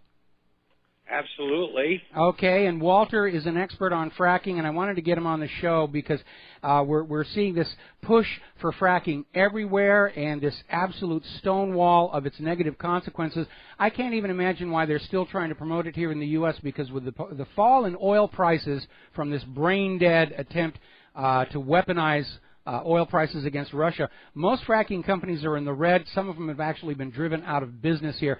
But the real problem is that it is an extraordinarily dangerous technology. And Walter, why don't you just sort of start at the beginning about all the things that are wrong with fracking? Well, this will take several hours, but I'll try to condense it. We have 1 hour. Okay. First of all, fracking, let's figure out what it is. The industry says it's been done safely since 1948. They are half right. That is vertical fracking that was done since 1948, and that's just taking a pipe, drilling down into the earth and extracting natural gas. That requires about 50,000 gallons of water, a few chemicals, and the casings are usually fairly safe. There's been some leaks, but not a whole lot. Horizontal fracking is what we're talking about, and that's been that's about 10 years or so. They take a pipe on the gas rig, drill right down into the earth as far as 2 miles, as opposed to a few hundred or a few thousand feet, but this is over 2 miles. Then they turn the pipe 90 degrees to get into the Marcellus Shale or the Utica Shale or one of the other shales. The pipe itself has explosives. It breaks up the rock. It explodes down there. Then they have to bring up the gas. So first of all, they use somewhere between 2 and 10 million gallons of water per well, depending upon the geography, the territory, or whatever, the geology. And they use about 100,000 pounds of chemicals.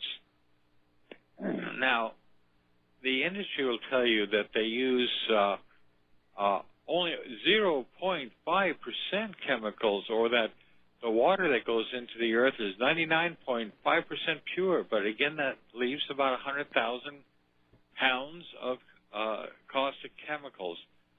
There are probably about 1,000 that they can use for each well, depending upon the geology. They use a few dozen here or there, mostly to lubricate and to push into the earth. They then bring up all of this gunk. Mm-hmm. Not only what they sent down, but they bring up radioactive elements from the earth. They disturb the earth.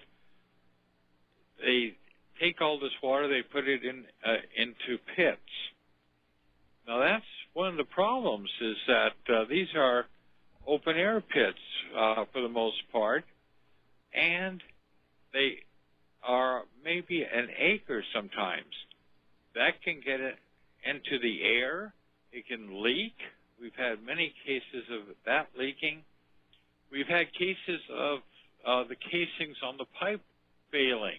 Yes. And getting into the earth and the air. Yes. About 6 to 7% of all pipes fail immediately, and over time, just about everything fails. Yes. Then they have to take all this polluted water, basically, transfer it to trucks, truck it into injection well sites, and shove that back down into the earth for 2 miles. Yes.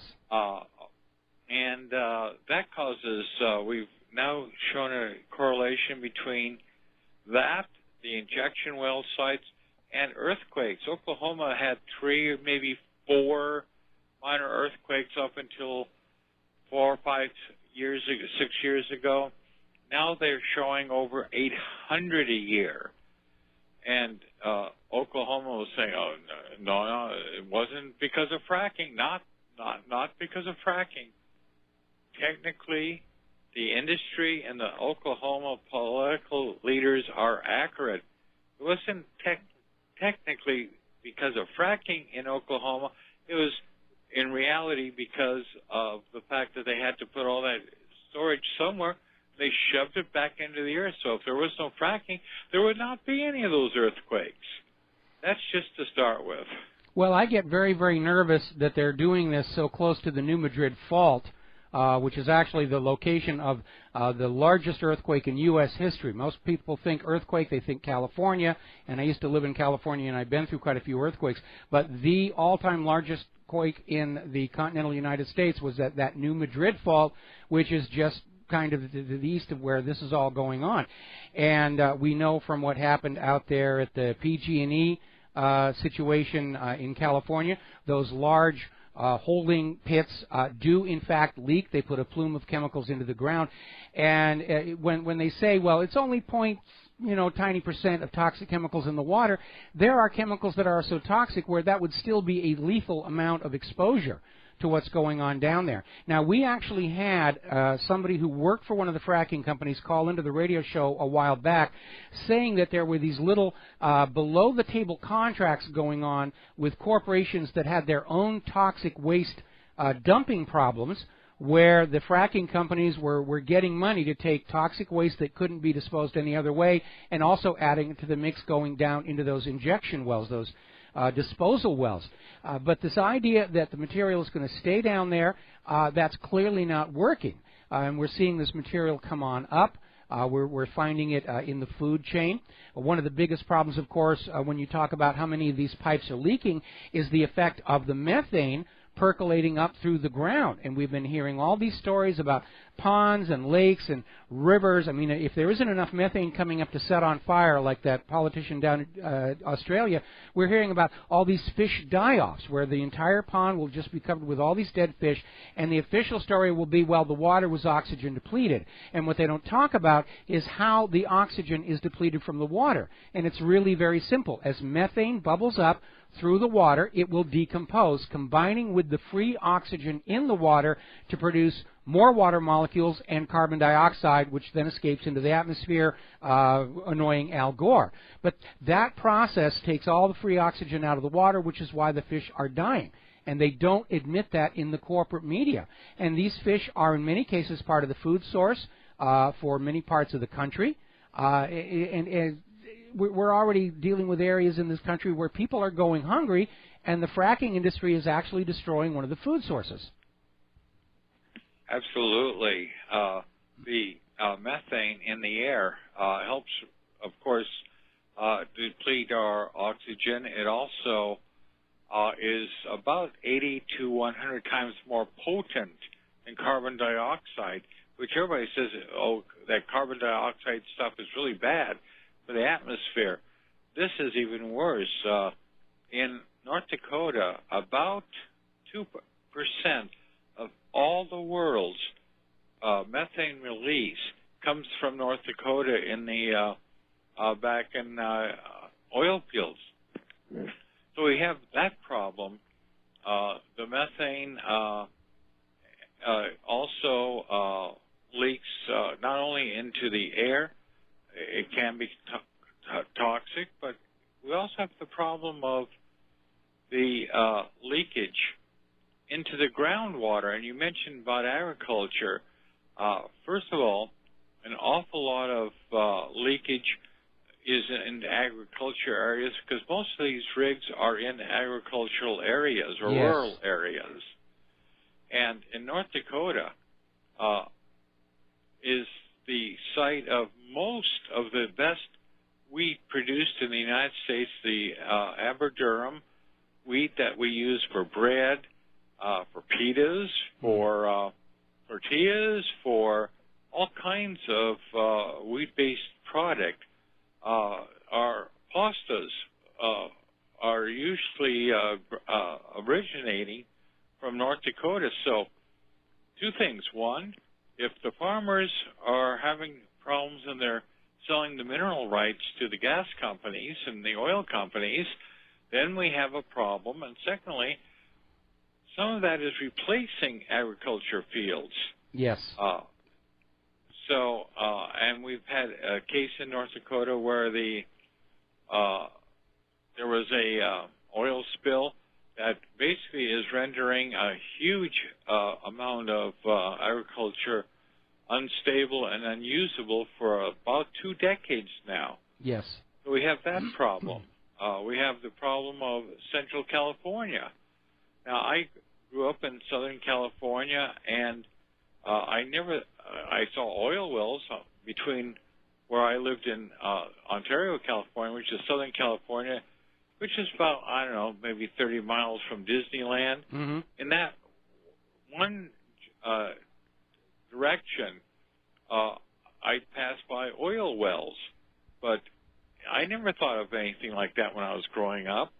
Now we're starting to see some of the oil and a few gas wells in Los Angeles metropolitan area, as opposed to a rural area.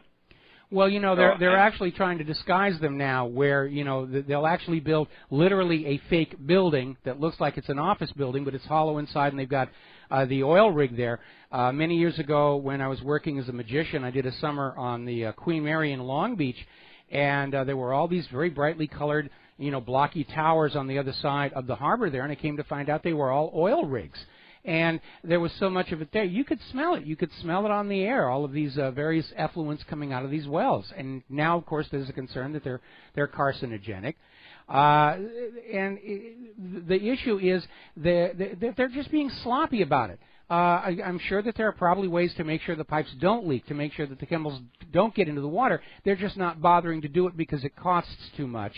And in order to make the stockholders happy and in order to stay profitable, they're just cutting corners. They use cheaper pieces of piping, and they don't galvanize to the same degree. And as a result, as you said, over time, all of these pipes begin to leak, and their attitude is, well, it's not our problem to deal with. It's just cheaper to hire a public relations firm and reassure everybody that it's all hunky-dory. And what's really interesting, I'm sure you've probably seen this by now, there's a wonderful, wonderful movie called Promised Land. It stars Matt Damon, and it's about this issue of going into a farming community and selling fracking licenses. And there's sort of a peek into the nefarious world of public relations and how people get manipulated. And having worked in advertising for a lot of years, I recognize that most of this is based in reality on how these things are done.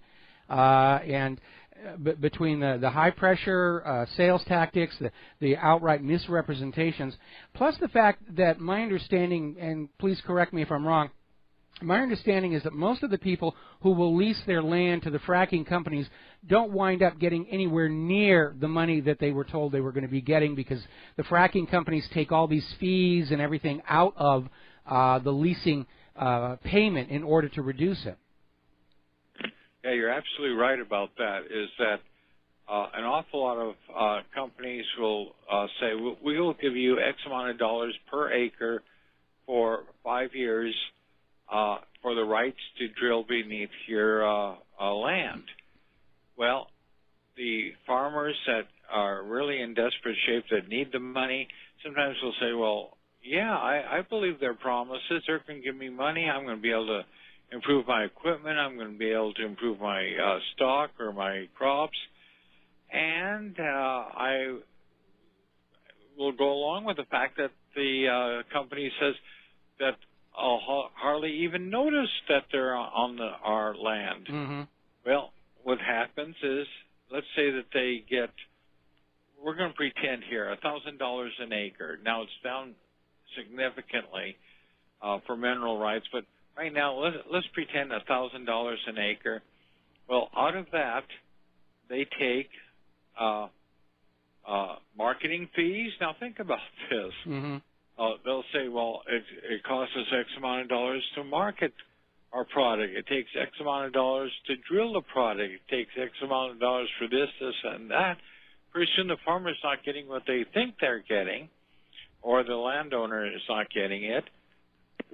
They've sold the mineral rights, so they also have now found that the companies have had to build trails and dirt roads onto the well pads, which average about maybe 8 acres.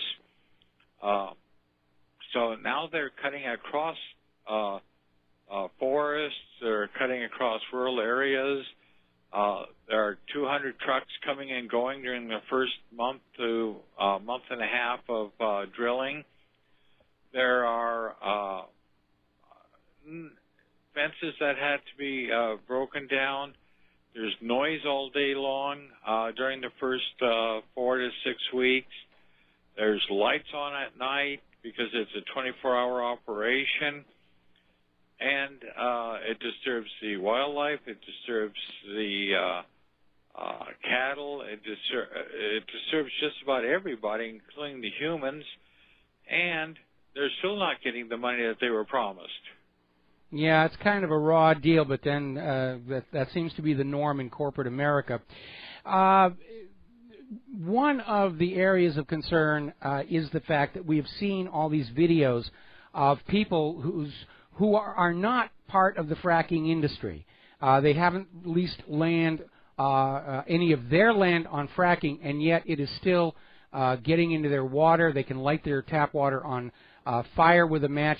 I remember seeing this one documentary where this family had invested a lot of money building this beautiful home, and they were going to basically sell it and retire it, and they couldn't sell it to anybody because all the water in the area was contaminated and flammable, and the local government solution was just have trucks of water stopping by every once in a while, or trying to run a pipe from a neighboring country. This is such an obviously destructive way of doing business, and yet we seem to live in a country where, again, corporations and governments are just absolutely oblivious to the harm that they're causing. If they can get your signature on that paper, that's it. And I'm trying to remember what state it was, but apparently one of the states that's in these fracking areas just passed a law that allows the fracking industries to drill under your home without your permission, that your mineral rights no longer go down to the core of the planet, so that if your neighbor is leasing their land to the fracking companies, the fracking company can actually run a pipe underneath your property, and if it doesn't break the surface, you can't say anything about it. But if that pipe is leaking, then again, you have these fracking chemicals, which are toxic, carcinogenic, radioactive in some cases, percolating into your soil. We know that 2 of California's largest aquifers have become contaminated with these fracking chemicals. California is dealing with this huge, huge drought, which is made worse by Nestle just sucking water out of the remaining aquifer to rebottle and sell back to the people of California. California was actually considering using fracking wastewater to irrigate crops. And that is a contamination that is not going to rinse off when you wash the vegetables. And yet that's how reckless and cavalier our whole system has become with the public health. Absolutely. Think about you going to a store and getting peaches. Well, we know that the industry has used insecticides and pesticides to clear away problems from the industry. So that's why when you buy fruit or vegetables at a store, you tend to want to wash them. Now, think about having used polluted water with chemicals that don't just easily wash off. They're within the seeds. Or it's even coming out of the taps here. People are not going to wash their vegetables with bottled water that's costing $2 a bottle. We have to take a break for commercials for about 3 minutes here, and we're going to be back with our guest, Walter, talking about fracking and all of its harm. Phone lines are open, 800-313-9443, and we'll be right back. And aloha, America. Welcome back to our show. We're talking with Walter Brash. We're talking about fracking and the insane amount of damage that it does to the environment.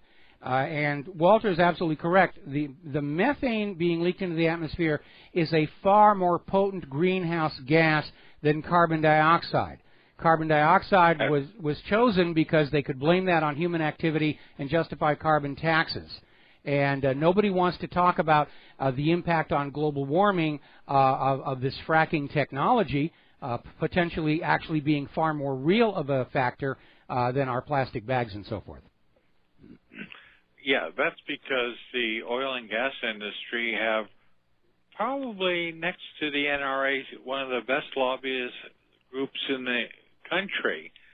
And they've been able to convince legislatures to just kind of go along with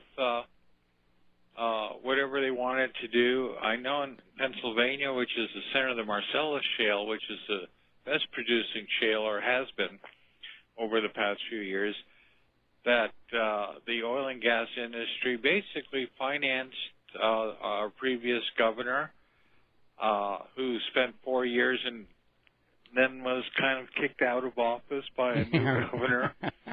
But he had well over, his campaign for governor was well over $3 million of contributions from the oil and gas industry. And the legislature, both houses are Republican in Pennsylvania, they went along with what the oil and gas industry wanted. The chambers of commerce are behind the oil and gas industry. And, you know, when you used to think of the Chamber of Commerce, you used to think of, you know, small business, mom-and-pop stores, promotion of, you know, local business. They apparently think that corporate America is the thing that they're supposed to be promoting. So you had the legislature, you had the Chambers of Commerce, you happen to have the government, the administration, all basically writing pretend regulation that really was written by the lobbyists for the oil and gas industry and then implemented in the various states. Well, I mean, that goes up to the national level, too. I mean, a big reason why the Deepwater Horizon disaster in the Gulf of Mexico got so totally out of control is the Minerals Management Service that collects the royalties and is supposed to oversee safety. Basically, were acting like they worked for the oil and gas companies rather than the American people. And they basically were ignoring the fact that the manual blowout preventer on the Deepwater Horizon drilling platform was 4 years overdue for mandatory maintenance. And they just looked the other way. And so it blew up and toxified the Gulf of Mexico. And those oil dispersants didn't make the oil go away. They just made it sink. So it looks like the Gulf of Mexico is okay. But it isn't really. And that was a major source of food, again, for the United States of America that's been made toxic. And I understand the Department of Defense is now trying to prop up the fishing industry down there by buying fish from the Gulf of Mexico, and it's being fed to our military in the war zones because, hey, most of them aren't going to come back home anyway, so it doesn't matter. Yeah, I think that's well put, is that at one time you thought, like if you served on a submarine, you had really good food because they had you under the seas for like 90 days, so they tried to, take care of some of the problem by giving you good food. Well, now, like you said, is that they're shipping these fish products overseas, and how the problem is that they say, well, we rescued all these ducks and we used this Dawn detergent and we cleaned them all up, and they all went wonderful, and there's no more problem. Well, think about the dolphins that have died. Think about the fish that have ingested some of this oil, and they're now spawning and producing other fish.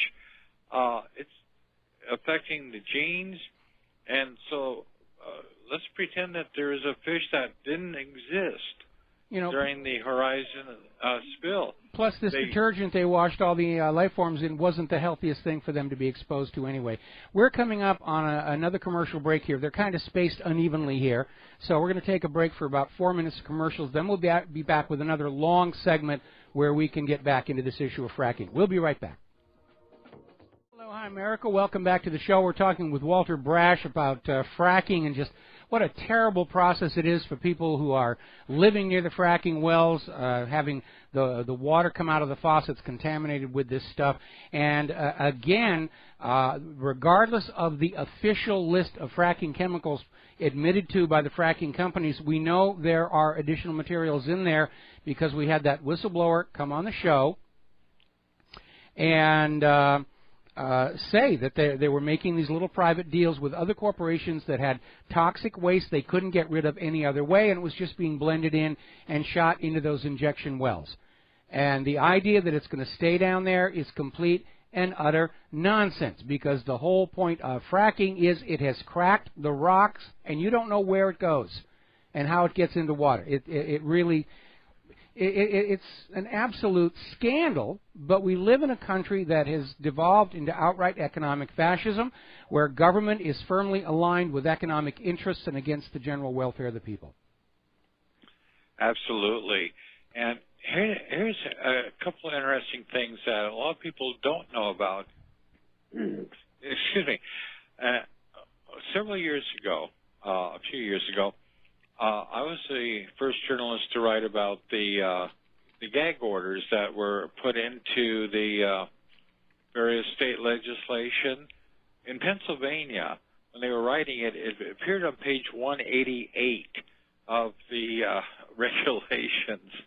It was really buried, and what it is that the companies can call their mixture of chemicals trade secrets. Mm-hmm. So by calling them trade secrets, the public isn't allowed to find out what they are. So a lot of the chemicals that go in, we don't even know that they're going into the ground or polluting our atmosphere or our water supply or our agricultural areas, because they're trade secrets. Now, here's the key.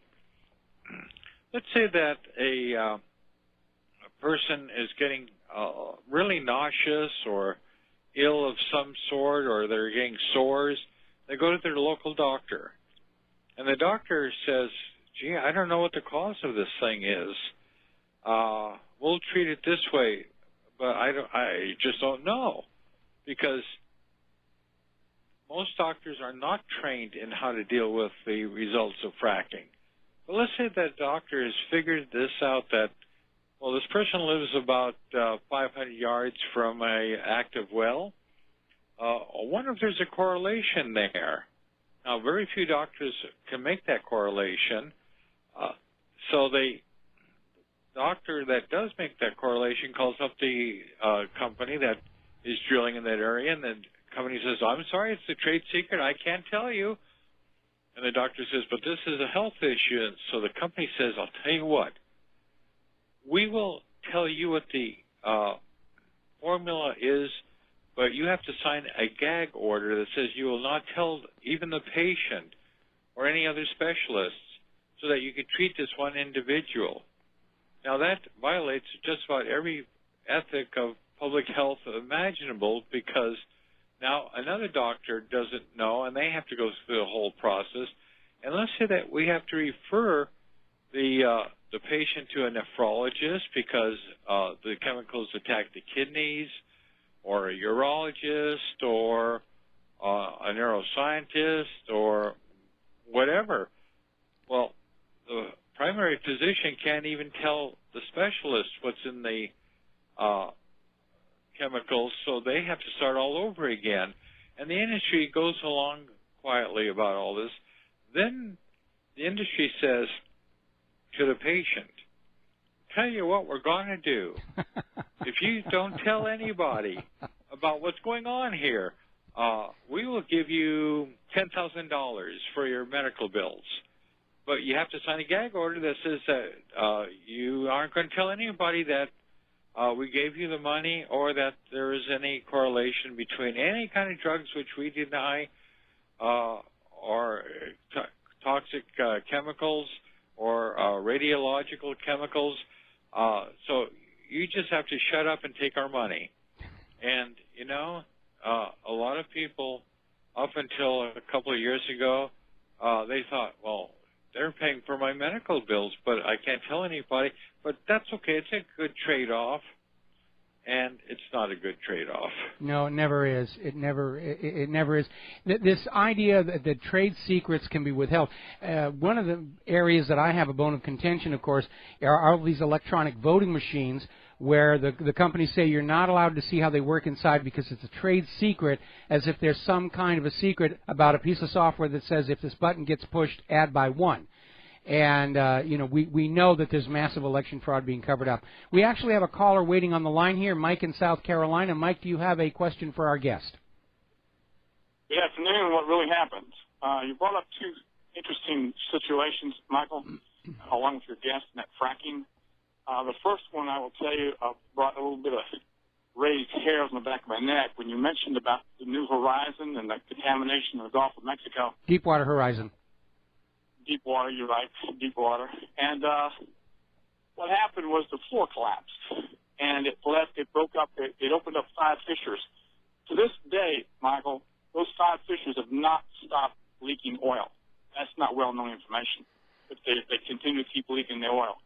And also, here in South Carolina, there was a person I just met maybe about 3 months ago who said that he has his own fracking company. And I explained to him where he gets the information and that it was contaminating aquifers and doing a lot of damage to people. He said, yeah, but there's a lot of money in it. And I just about dropped dead when I heard that. So there's your problem, is everything's being bought right now. People, machinery, processes, we're in trouble until we get this money stopped. Well, it's a reminder that the love of money is the root of all evil, because everything is justifiable as long as it's making money. Vaccines are making people sick, yeah, but it's making money. GMOs are causing harm, yeah, but it's making money. Fracking is causing harm, well, yeah, but it makes money. Don't you understand? Making money is what this nation is all about, and all of the considerations are secondary. And I think as we are obviously on the doorstep of a major social transformation, we're probably going to see one heck of a backlash that is going to be anti-wealth, anti-materialism, and it's going to make the 60s look like the 50s when it finally hits. Also, let me mention just real briefly, then we'll leave. One of those 5 fissures that opened up when the Gulf of Mexico, when the bottom collapsed a little bit, one of those fissures, Michael, is a half a mile long. So they've got some deep problems out there, and they haven't even resolved them yet. Well, the reason that there's a problem is they were drilling down to those depths in the Gulf of Mexico, even knowing that those oil reservoirs were under intense pressure that was really at the upper limit of the technology to deal with, because as the U.S. started moving forward on their war agenda in the Middle East, they wanted to be able to have oil resources that they could use to offer to other countries to offset the expected shortfall of oil coming from the Middle East when the Persian Gulf got closed off, when Iran was being made war on, and it was a desperate gamble, and they lost. Yeah, you know, everything relates to oil somehow or the other, and what we're finding is that, well, for instance, my book, Fracking America, that just came out, the subtitle basically tells the entire story, so you don't have to read all 690 pages of it on Fracking America. The subtitle says, sacrificing health and the environment for short-term economic benefit. And that's really what's happening, is that the oil industry had gone in and said, this is going to be enough gas and oil to last us for 100 years, that it'll protect us against the Saudis, it'll protect us against this, it'll make us energy independent.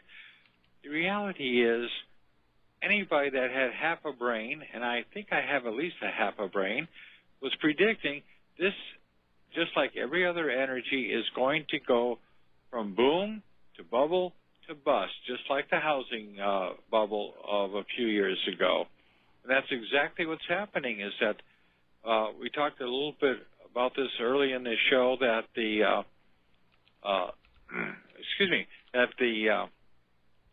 industry is pulling out of the shale areas after less than 10 years, because after about 2 to 3 years, each well is going to be uneconomical to produce oil. It's sort of like, I can make $1,000 an hour by digging for gold, but it's going to take me $2,000 in order to get that gold.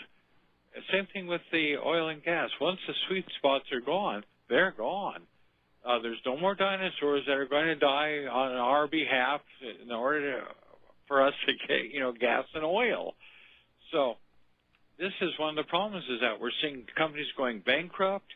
We're seeing all kinds of problems that exist with the fact that entire towns have tried to live on the basis of the boom part.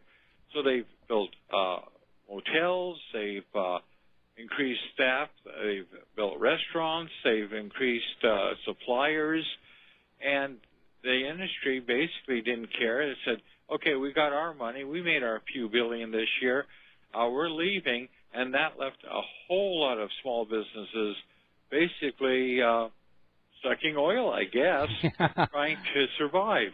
Well, listen, before we run out of time here, tell us more about your book and where people can go to buy it. Okay, the book is called Fracking America. They can get it on Amazon.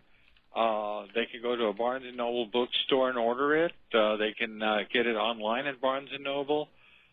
They can go to the publisher's website. I think there's a 20% discount right now. The publisher is Greeley and Stone. That's Greeley and Stone.com. GreeleyandStone.com on a discount. If anybody wants to buy 5 or more, there's a 40% discount. So they just have to contact the publisher for that. And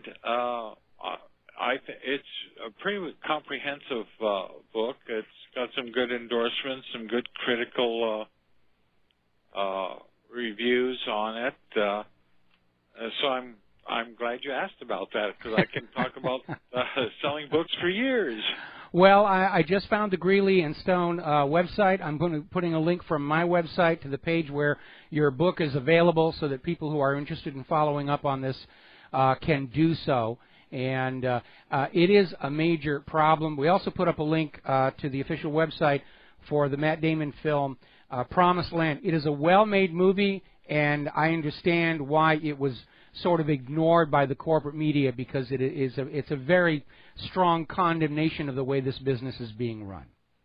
Yeah, in fact, the book also was ignored by, there's 3 major review sites for upcoming books.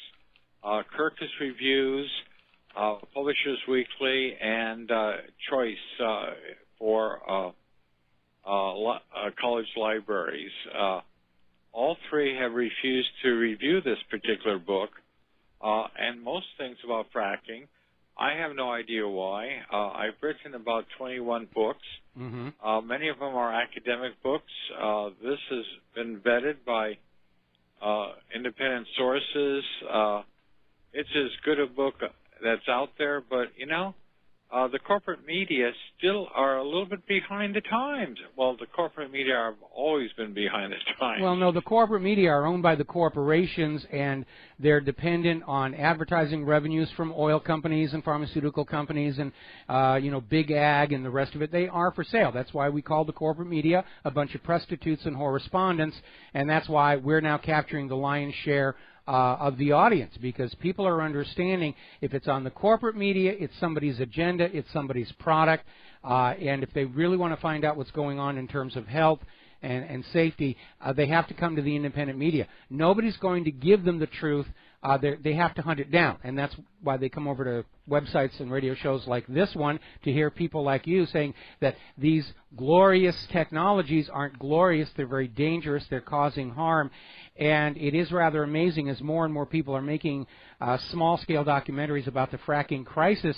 The response of the oil companies is to simply hire more public relations firms to say, well, these people they're just trying to get money, they're just trying to sue us, they're making it all up.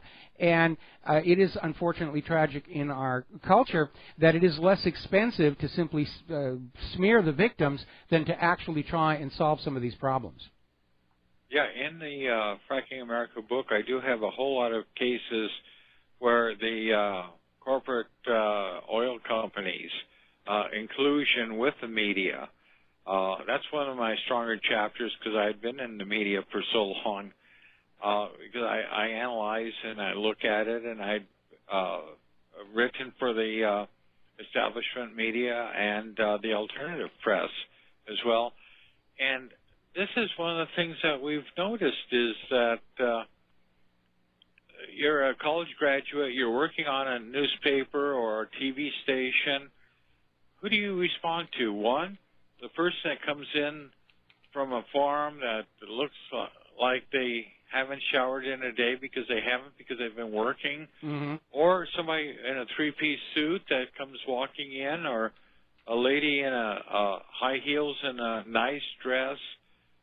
You relate to the people that are closest to you in your own world, and you tend to think that the PR person, well, even though you're trained to have a little disdain for PR, you're still more in their world than you are in the world of the working class. So the corporate PR people working with the corporate oil and gas industry come into the corporate media, and it's a love fest. It really, really is, and I've seen how a lot of this stuff works. And again, getting on back to the Matt Damon movie, where these people will come into a community, they'll buy the local clothes, they'll look just like them. I actually experienced this firsthand when I lived in Washington State, although instead of fracking, it was cutting the old-growth forests.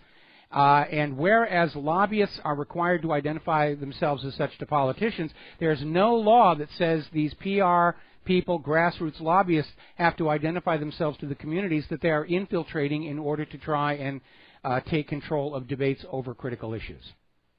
Absolutely.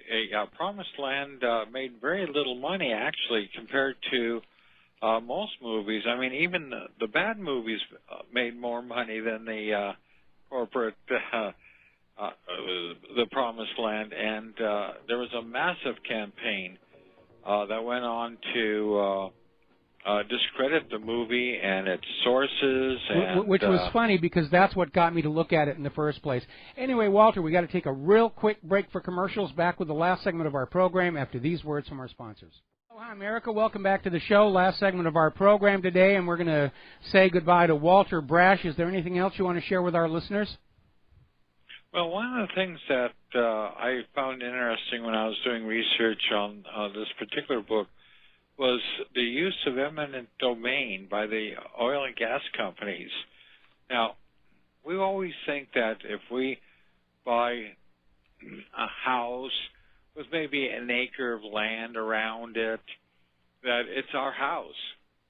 Well, sometimes we don't own the mineral rights. It was reserved by a previous owner or had already been bought out by the oil and gas companies. So when you buy a house, you have to also make sure that you have the mineral rights beneath the house. Otherwise, can come onto your land, dig up the land, put pipes in there, and promise to cover it, but you don't own below, anything below 6 inches or 6 feet, depending upon the state, is not yours. Also, the companies can impose eminent domain.